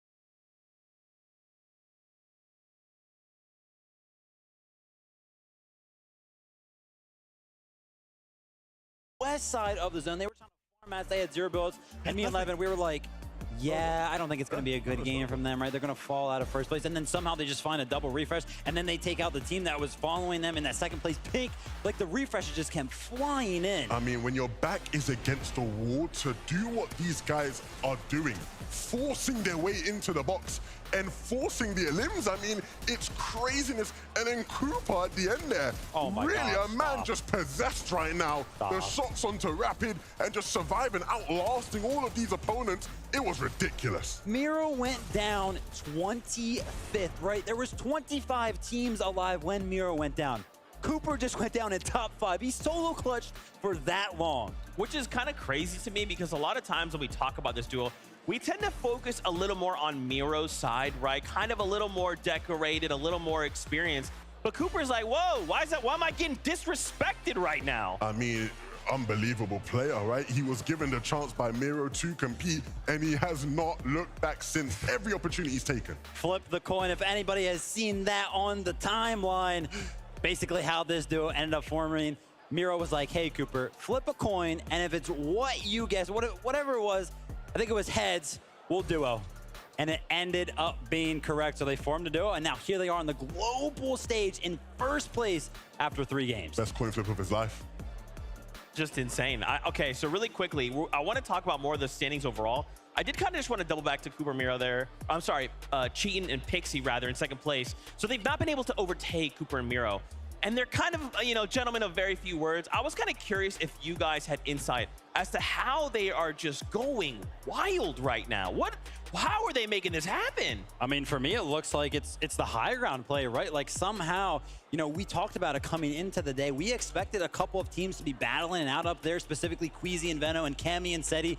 But honestly, we haven't really seen either of those duos in a healthy enough position to go ahead and contend for it. So it's kind of left that area of the end game open arms for Pixie and Cheatin. Yeah, and I think you can see from the interviews, they're not really letting the moment get to them. It's like they're playing at home, chilling, playing some scrims or something, right? It seems to be very low pressure right now. And for a team who isn't as experienced in these kind of moments, that's very alarming almost, right? You don't expect to see that. You expect the players to be shaking and wobbling over their words like, oh my goodness, we're on the stage and we're winning games. What's going on? No, these guys are cool, calm, and collected. Absolutely. You talk about another duo that's cool, calm, collected.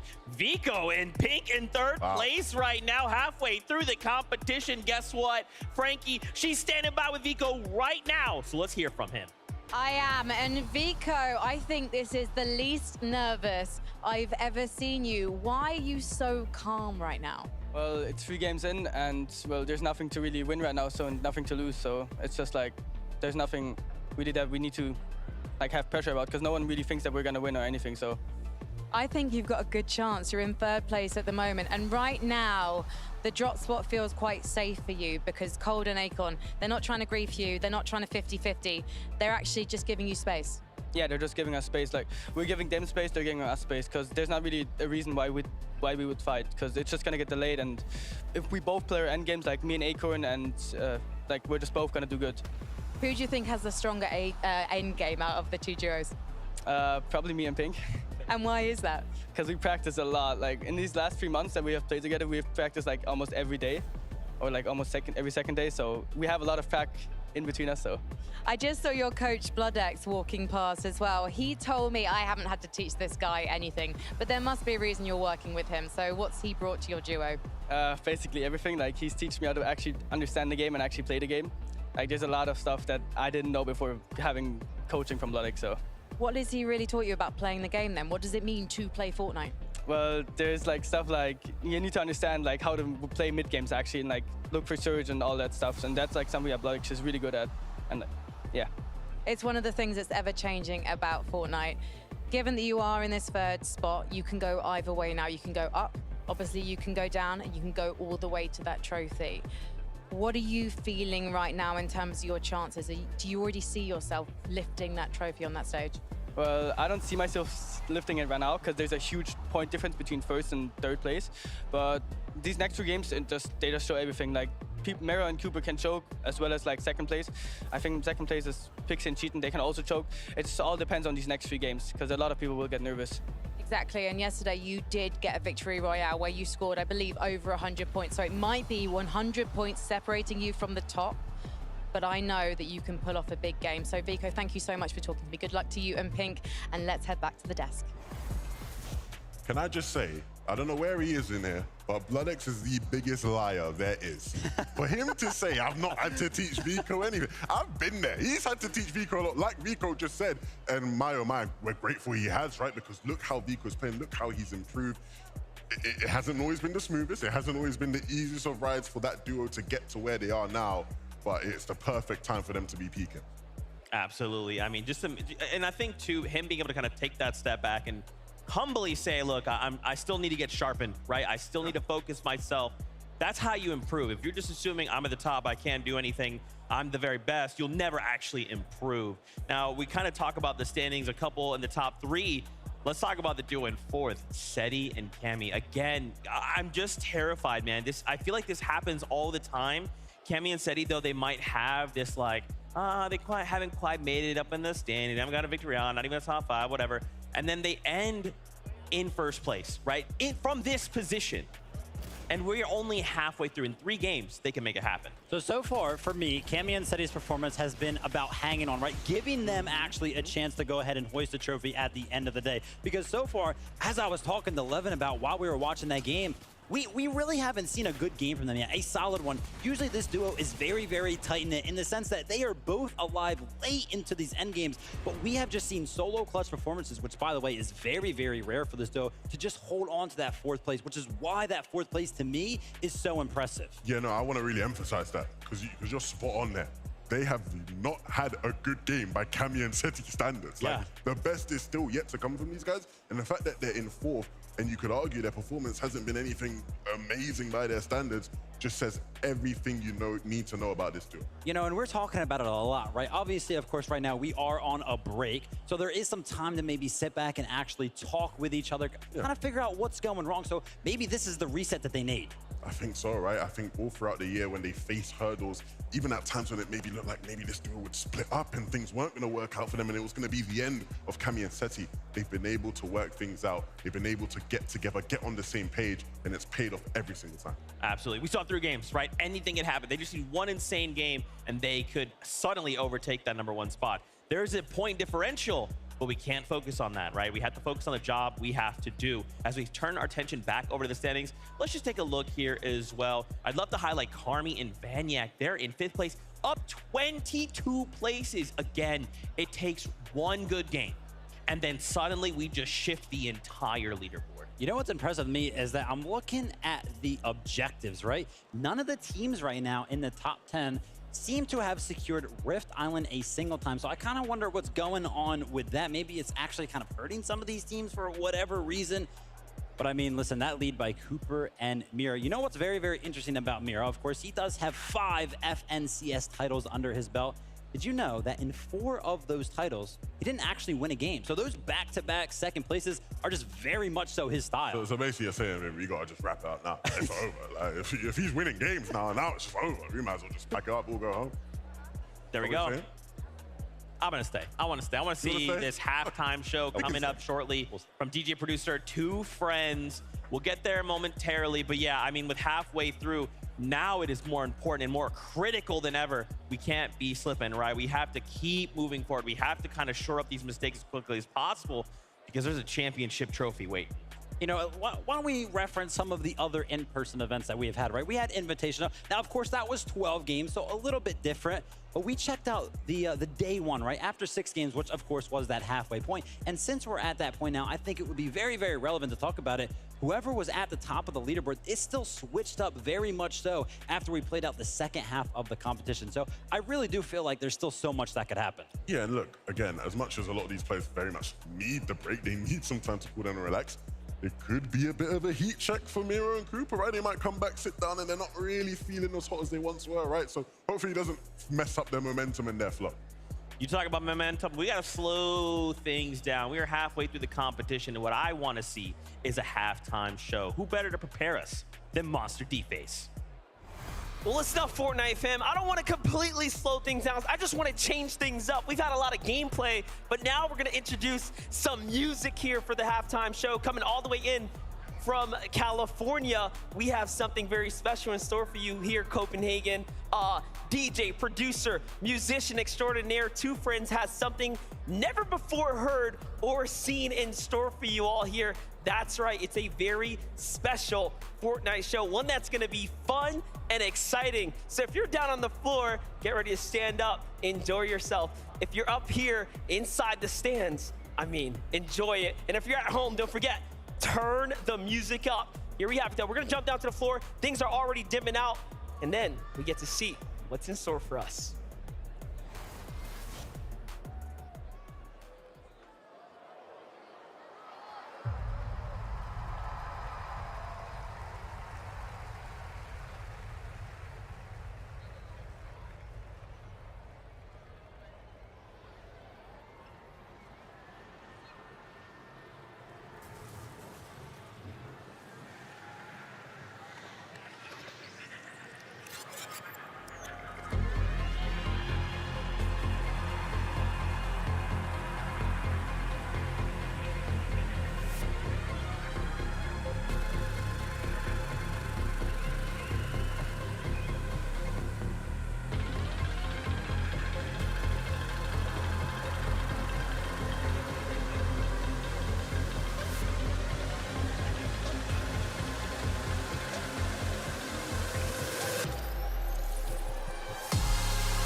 Fortnite, how we feeling, baby? We're two friends, so stuck to be with y'all tonight. Y'all ready to do a big with us? Make some noise! I need all y'all right here. Put the hands in the sky.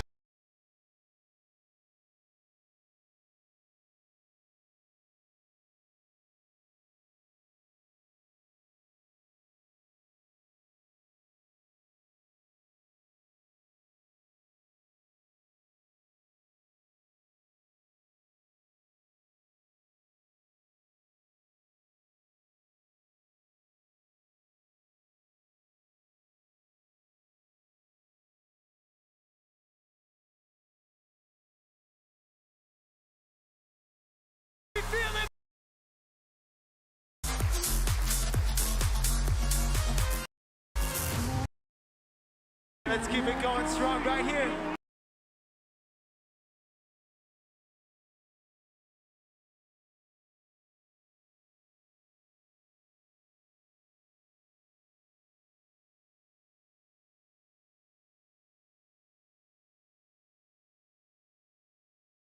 They don't look like you. You've been on my mind, 9 to 5 and then 5 to 9, yeah. Up the whole night, dreaming when I'm I can't shut my eyes with you in my bed, even when I'm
and then they just didn't go up for it when I really feel like they were in a position too. So still a lot of these teams not willing to go for it. Yeah, it's weird, right? Because like you said, they went from showing so much respect there for not going for it, then the next game they get in the limit and they start, doing the gritty on their opponents, right? So clearly, where they choose to give and not give respect is a bit different, and it depends on who it really is. I'd like to see some more teams get involved in that Rift Island Gambit, right? I think, again, for a team to have claimed it twice now in Henry Basket, you can't let that happen for the rest of the lobby, right? If they now start to, put on better performances to add to those Rift Island points, then you start looking at a team that can start to contend. Okay, I like it. Let's take a look at the numbers for Rift Island. So obviously we highlighted them, Hen and Basket, 30 points. Okay, so Batman, Booga, and Rapid, we did see that not that long ago. And then remember, we've got the Forecast Towers being 3 points each. So Cammy and Seti and Bryce and Chubbs have also claimed 2 respectively. So, and I think the other thing we want to kind of, it's not necessarily gone under the wayside, but that forecast can be so powerful for a duo.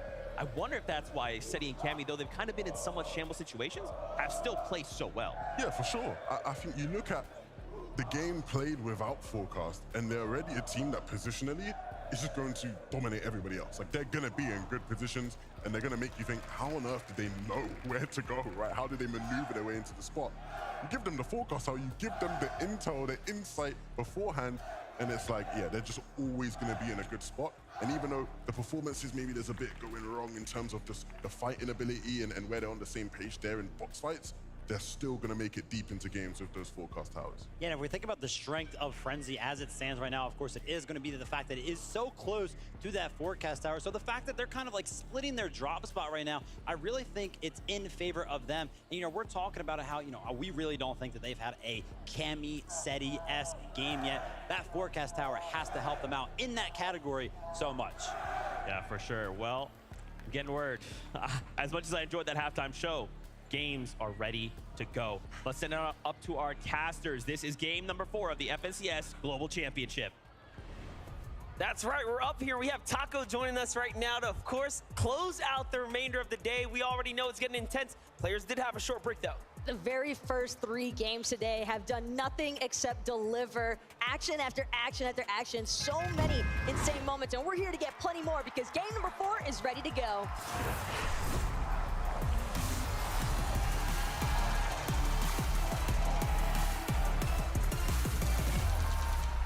Let's get right back into it. Game number 4 is here, and it is time to take our way into the Fortnite world.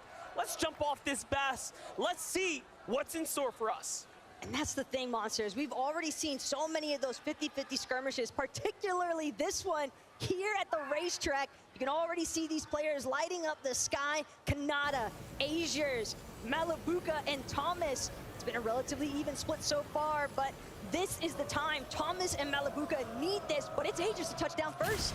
The game-defining moment right here. Malabuka's already set on the backside, pinned between 2 sides. Azers gets the first one. Kanata gets the follow-up. Thomas is hurt, and the finish. But there's another team here, and they get completely taken out, possibly to the hands of Iamzo and Rise, who were just next door. Spinks actually with the final elimination shots there, and that's part of the risk as well.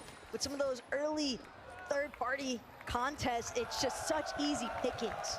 The sad part about that is Kanata has won that drop now more times than Thomas, HD, and Malabuka. So Kanata and Azers also had equal amount of time to run up the points on the scoreboard, and they were doing it, finally finding their stride. That's going to be a huge setback for everyone here. But entertainment for us nonetheless. We get to jump in now with Clement and Kaizen, who already have an elimination. If Grols is by himself, then he's having to run off of the distance as well. Seems as though Pars gonna meet an early demise. Baka tried doing his best to recover, but it's just not enough. Giannis and Reason going to collect the wins, and that's primarily just them getting the luxury of being able to continue farming out resources, materials. But we can take a look back at the action, and we didn't get a chance to witness the first time around. Reason with a nice drop down from the overhead view. Baka just unable to find those finalizing shots. It's unfortunate, but when you're in those 2 versus 1 situations, it's hard to come out on top. It makes you wonder if Reason and Giannis didn't, come out of the lower bracket. Baka and Pars had such a great upper bracket day one. It's just to qualify here, and today have been put on stalemate, put on ice all day long. Just no room to warm up. Talking about teams that haven't quite had room. Our OCE duo here, Worthy in a 1v2, but no, Teeny claps back and finishes the deal, gets his elimination points, gets the credit, and finishes it off when it matters. Worthy, though, making sure to not go down without a fight. At least a minor setback there for Misha and Teeny. But the revive will definitely be a success. Decent amount of action sprinkled across the north side of the map so far. And here, one more time, Teeny, Misha, they've got Fanine and Moneymaker in their sights, but at least for right now, Teeny and Misha, after that last little engagement with Worthy, they're gonna take a second, recuperate in the process for actually looking to challenge against Fanine and Moneymaker. Back on over though, Murstache, Tayson in the battle here. Tayson playing the high ground, allowing Murstache to really lead the pace down low. This is the first time we've seen them rotate this south early. And Slappy trying to really force the fight on Trulix, but the timing must have felt good to them because Chicho and Trulix were also fighting at this drop. This has been a triple contest area, and Thoric and Bolts are also looking to potentially swing their way in. But no, not this time. Snazy and Podesai, though, you can always tell the moment that they come up on the screen because the French community here in the arena always making sure to let themselves be known for their favorites. Podesai lying in wait, though. Accident had absolutely no idea for what was waiting right around the corner here. A nice pickoff, though, for Podesai and Snazy. Curious to see what they choose to do, though, with that knock. High likelihood that they look for that strat they've been trying to repeat where they can farm some damage. They've done it, though. They've continued to, if they can't get to a Mushroom, they're using Med Mist, they're using everything in their power. We love the Let's Go Snazy cheer and chant there as well. Hey, feel free to join in on any of those you want to celebrate with. That's what this is all about. Karmi set up on high ground, looking solid, scented, and polarized. Need to find their footing here. Can they do it? We've only seen 3 games. There's 3 more games in this finals, grand finals run up. So anything is possible. As quickly as you flew up, you can come down, or there's room for others to come and join you at the top. Right now, Sened, he's trying to spread his wings here up against Gab0 and Polarized to back him up. Not in the sights, but right now, Polarized, Sened taking their time before making the attack. Want to make sure that most of these edits actually belong to them before fully pushing in. How many times have we seen players run into the wrong box after all? Nice peek of the shoulder there for Polarized. But it seems as though more could be joining the fray. These guys aren't able to find it soon enough. Nutty, Gab0 applies some decent pressure, but again, keep in mind, Muzz and Paper, they're seeming to close in. I was just about to say, what is happening right now? You got Muzz and Paper just saying, hey, dog, y'all want to fight down here? Y'all want a clean fight? Well, hey, guess what? You guys can fight. We're not going to allow that to happen. They come in and put some shots down, and again, with that visual sound cue, everyone here knows for sure there's a team lurking. It's not worth it. Sentinel and Polarized make the rotate out. We might see some NA on NA action here. Agent Paper trying to set up right now. You say, all right, we'll take your scraps. Now they might be looking to fight Nutty and Gab0 here. But the fact that a simple introduction of another party to your initial skirmish, and that's enough to disperse the engagement altogether, because you can just tell, Scented, Polarized, they recognize how much they need these points. Some of these teams looking to hit a second win of sorts after that halftime point. And also just the respect they have for the opponents here. You really have to. Let's not forget, for Match 4 Grand Finals, to get this far into the tournament stage, you had to qualify based off your performance all year long, and then qualify for the weekend, the most difficult and the most competitive of formats we've seen so far for the Fortnite community. Edgy's on the move, Duke's on the move. More action unfolding on the other side, though. We jump back into it. Podesai and Snazy continue looking to strike here on the opponents in the vicinity. They allow for the pickup, it seems. Oh, this could be dirty, though, from Podesai and Snazy, depending on how they actually look to play things out. Exodus just having gotten an opportunity to rejoin and just quickly sent back again to the elimination process. It's going to be in vain here, unfortunately, for his streak to continue.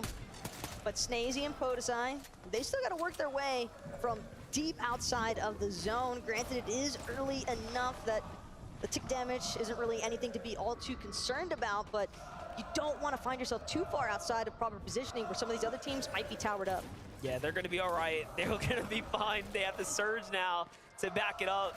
What a sneaky little play for Peterbot now. Byla, they need to score some points too if they want to jump back into that top 5 conversation. Because up top, we have Cooper and Miro potentially starting to run away train with no breaks. Let's watch it back, though. We jumped away from Paper for a moment. It seems like as things started to ease up, they come on in. They catch a down body, and Paper was quick on it. And you know he's feeling good about that one. That was an excellent elimination and a great timed fight. And if you're Nutty and Gabzera in that instance, almost can't fault them for wanting to commit. Seemed as though he was nearly through that revive process, just a little bit longer, and he might have been able to make a huge turnaround play there. But Cammy, just inside of Frenzy Fields, finding some nice shots with that twin mag, and that's going to be a decent collection of surge tag damage for the time being. Relatively split right now from Cammy. Seems as though both of them trying to prioritize different directions, but some of these teams definitely encountering some issues running alongside the edge of Storm. It seems as though other teams are already taking note of the way that the zones are starting to pool and just doing their best to try and control the flow of the lobby. Yeah, and it's not just Noxie and Crisp here who have a problem. The team in front of them are in the fight. These are two of Asia's best going head-to-head. Datus and Stain, Zagu, and Peppo clipped down low. The FNCS champions of the Asia region have been flexing on the competition, but Seti and Cammy have been keeping them cool as they have been the kings of Frenzy so far. The battles for the weather station have been very evident in this game now. This is that back half strategy we talked about, showing you how many teams want to try to increase their odds. Well, think about it. Zagu and Peppo, I distinctly remember a content piece from yesterday where they specifically stated, we will trade our lives in order to secure these forecast towers, because that is just how impactful having every single visualization of future zones can be. It does make a massive difference when teams are able to control it. And right now, Giannis, Reason, they're trying to control what's happening between themselves. Axe Force, Rabab. But it's a lull in the action because other teams just keep taking note of the action. Battle of the Germans here. Already 2 eliminations for Giannis, showing that they had success at the Slappy Shores. Axe Force and Robab Kebab definitely a strong 2, but then you have Pixie and Cheaton just nearby, ever lurking, hungry for more points, already on 2 victories. We were wondering how have they done it. It's just timing. Their timing has been impeccable. And if they can time this battle correctly, they'll be right there, earning themselves a good number of points. But no, things slow down. The weapons cache might just go to this team here of Axe Force and Robot. Could be massive, though, for Pixie and Chi when you consider that their drop is super far north on the map in general. Relatively. Oh my gosh. Yeah, that's all it takes. He's having a hard time. He's been rebooted like 3 times this game already and found by different duos at different stages. What a difficult time it has been. It would have been a lot more menacing, though, if it was Podesai and Snazy somehow. At least it's a different duo this time. But Seti, sure to make sure that Exodus is not going to be able to get revived. He's trying to pressure in as quickly as possible, does not want to let this happen. Exodus, though, actually managed to get back up on his feet. Another attempt. Success here for Striker as he continues to do everything in his power to ensure that he gets to play out this match as a duo. At this point, just let him be. He deserves to stay alive right here. Seti and Cam are going to take this rock and go ahead and get as much distance as possible. Should be just fine to go ahead and get to the zone, but no strangers, Cammy and Seti, to playing deep zone. We've seen it just about the bulk of the games on the day. Meanwhile, Miro and Cooper have continued to have success in the middle. Let's catch up with these teams. Let's catch up with what's going on with Vivid. All of the games so far throughout the day have featured some very early aggression, but that is not the case for Cooper and Miro, right? They're just landing over at Rumble Ruins all alone. And honestly, one of the best things about this POI is going to be that Temple Vault. So much loot in one spot to make sure that they can quickly get the loadouts that is needed. And the other thing good about this POI is that it is centrally located on the map, so they can get some Storm Surge and some early rotations out.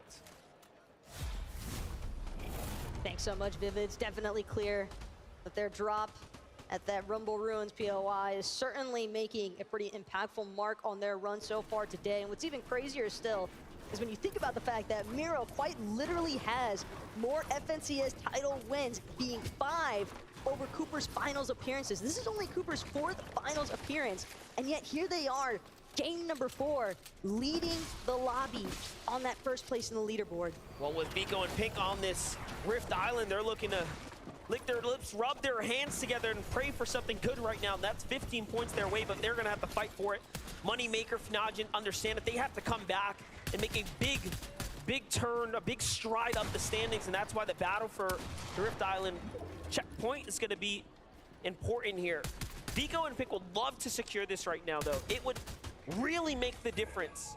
It's 15 points. The fact that Hen and Daisuke have managed to secure 2 of these Rift Island objective capture points is insanity, because it stacks so quickly. But Cooper, Miro, they seem to have other intentions, and the game is afoot here for these two as they continue trying to see whether or not they can close in on any of these other teams surrounding the Rift Island that might be a little bit more distracted with each other still. Well, it's going to get pretty interesting. We have 1st, 3rd, and 4th place all nearby. Make that 5th place as well, because Vaniac and Carby are under the Rift Island, so a lot of our very important performing duos so far just to hit here. The first, Tina and Misha. They've had a good game so far. They finally found their footing here, but they're going against Pink and Vico, who were just warmed up after the first 3. Already, though, what can they do? Pink's got to be careful, though.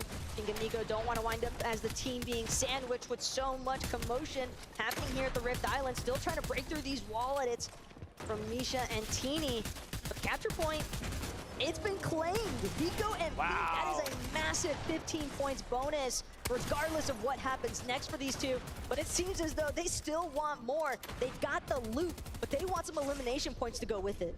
Yeah, look at this. Now they have everything secured. Weapons upgrade as well. And look at all the other teams looking to scavenge what they can, essentially, from the Rift Island here nearby. But it might just be time to go for most. For Miro and Cooper, they're listening to all this go down. They have the material that they wanted from this low ground reservoir.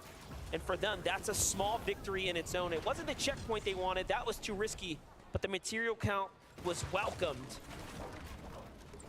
Little rocket ram on the exit there as well for Miro. Sure, he's bound to get some decent utilization out of that.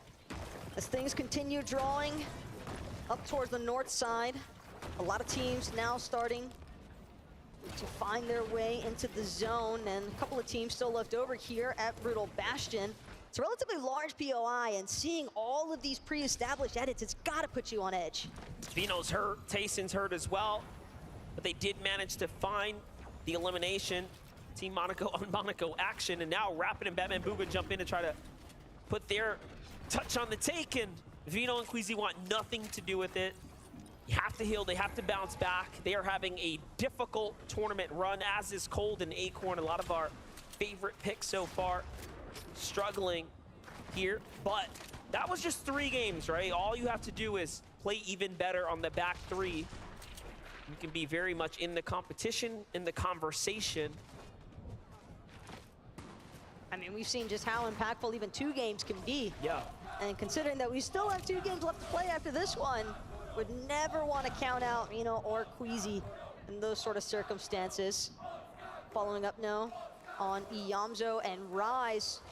Just kind of surveying the area right now. So many varying levels of elevation up here towards the north side of the map. Very easy to lose track of some of these teams that might be trying to dip down just a little bit behind some of these icebergs.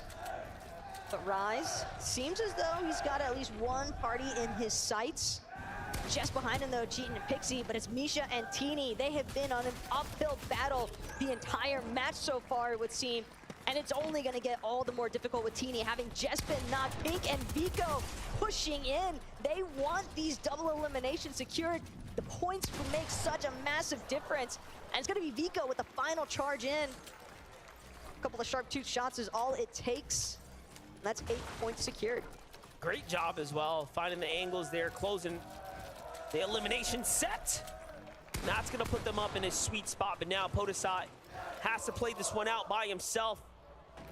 He's gonna need the support of his community here for sure, because with only a rocket ram and crash pads for utility and no heals, it's gonna be pretty tough, but somehow he is above the surge. Here it is, he charges it up.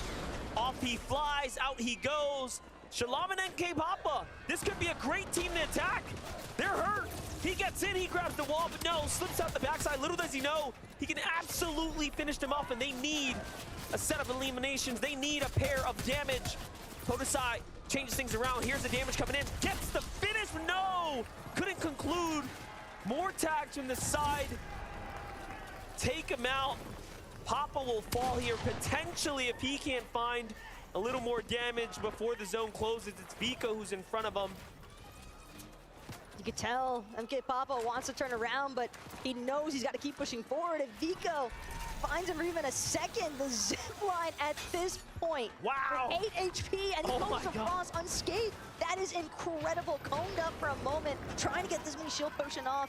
Will successfully find two of them, but that's up until Vasquez knocks him out of the field entirely. The turn and burn, though, from MK Papa. Is Vasquez on the retreat? MK Papa, Asia's last hope of the top 10 right there for now. Taken out and finished, but not before putting up a crazy fight against top 5's Vasquez. But hold up. Now we get to see this. Miro and Cooper starting to find their footing again. They need to fight for it. This is the second game now. Game 3, we saw very much similar circumstances where they came into the game and the mid game was such a struggle. Material count, health-wise, just in general, very, very scrappy duo. They do find a set of refreshers there. Meanwhile, Seti and Cammy, complete different story. We've already know they play deep out of the storm line, but they're looking pretty fine right now. It's gonna be natural high ground. This is looking like good old early chapter days.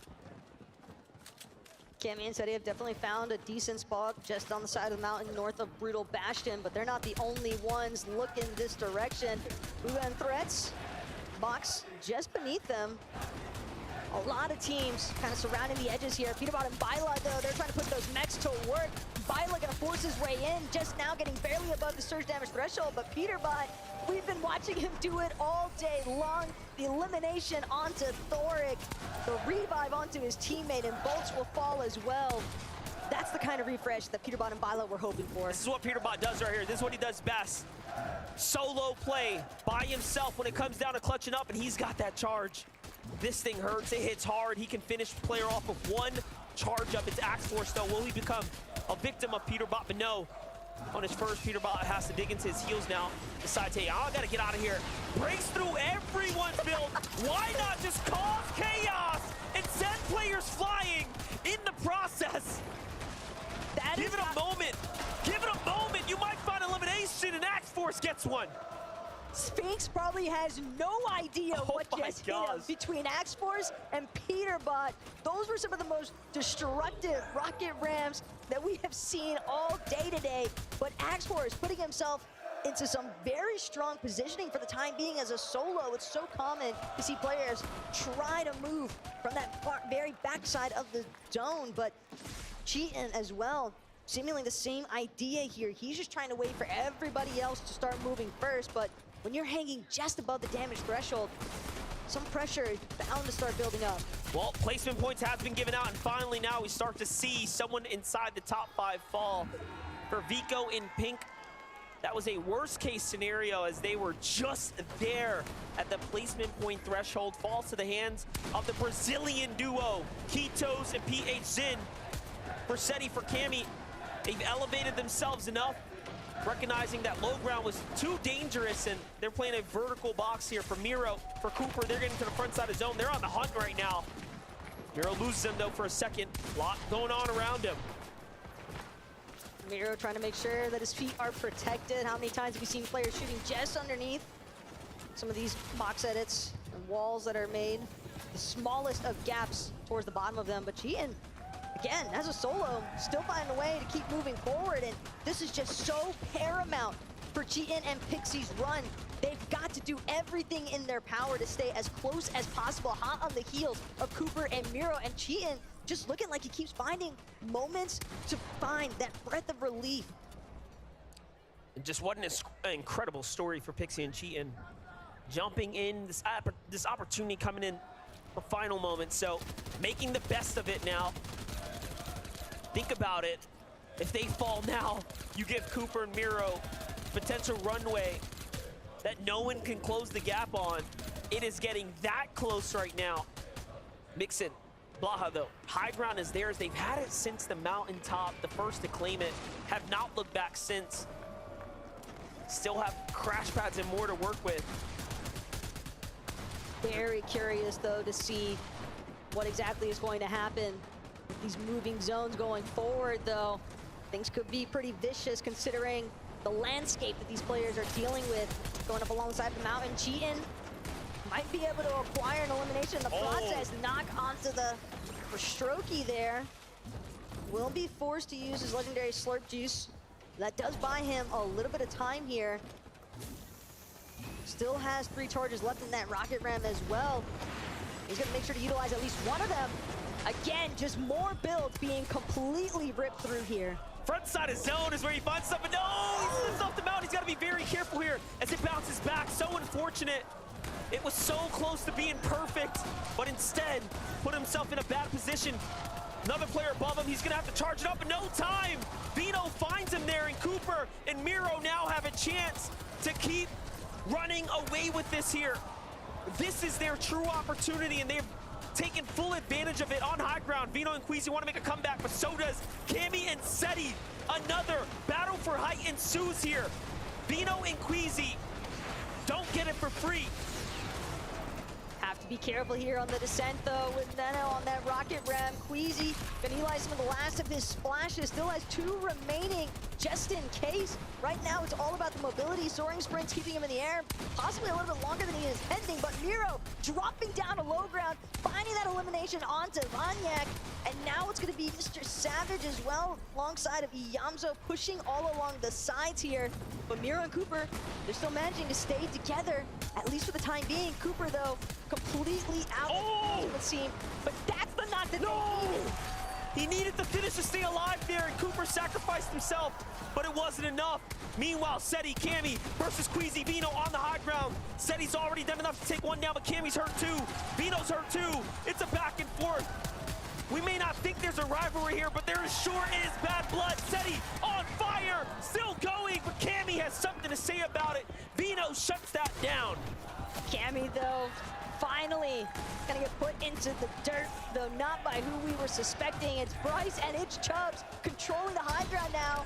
Vino doing what he can from below. Cole still trying to hang on, but it's gonna be Bryce, it's gonna be Chubbs as they take another victory royale of the weekend. From the lower bracket, fighting their way through it to the grand final stage, they have picked up a victory royale, and they have continued to win over this weekend. They are rising stars.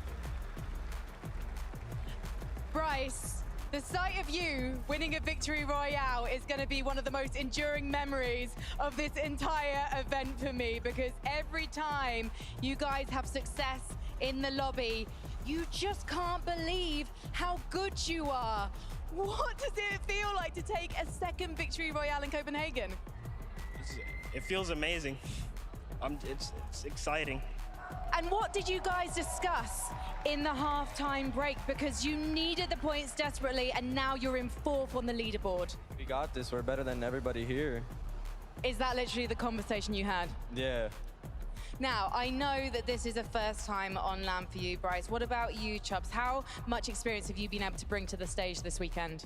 Not much, but our skill is there, so we're here to win. Is that what it's all about? Just the skill? Yes. That's it. So tell me about your early games then, because that seems to be the trend here. The teams that are uncontested, that can just mat up and get their resources ready, seem to be doing the best right now. Are you finding yourself caught in early fights? Only last game. This game, we're just playing how we normally play, get Surge. So what happens then if someone comes to you to try and get that surge? We're better than them, we'll just kill them. Do you believe this, Bryce? Do you believe in yourself now after you've had so many epic moments here? I do. I think we could win. And do you believe in this, man, Chubbs? I do. Amazing. Well, I'm starting to believe in the two of you too. Thank you so much, guys. Congratulations. Everyone, Bryce and Chubbs!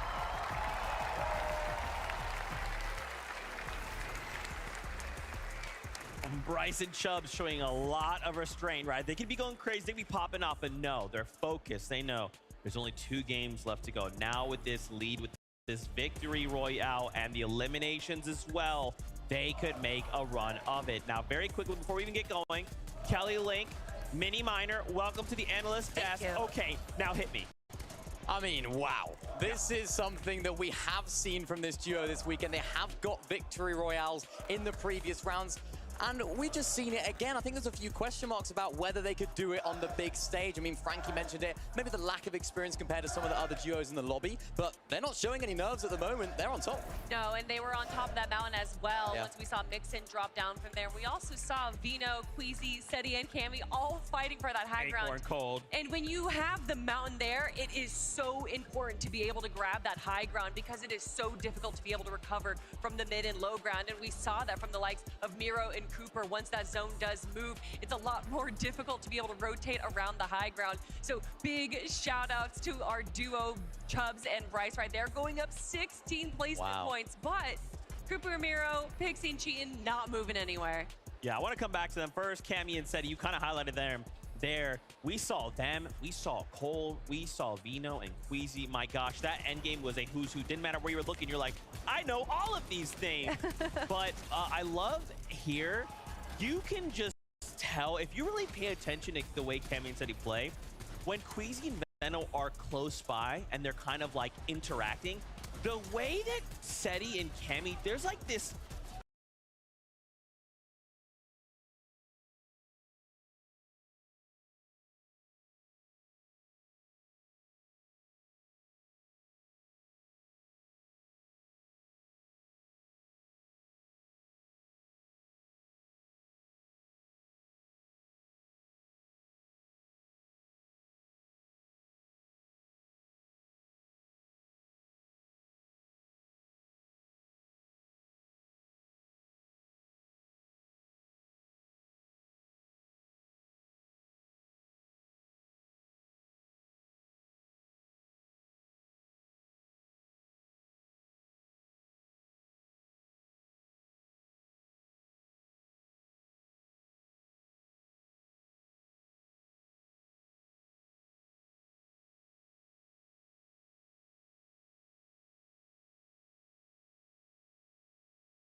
tower, which is obviously so beneficial. But we got to talk about the top team.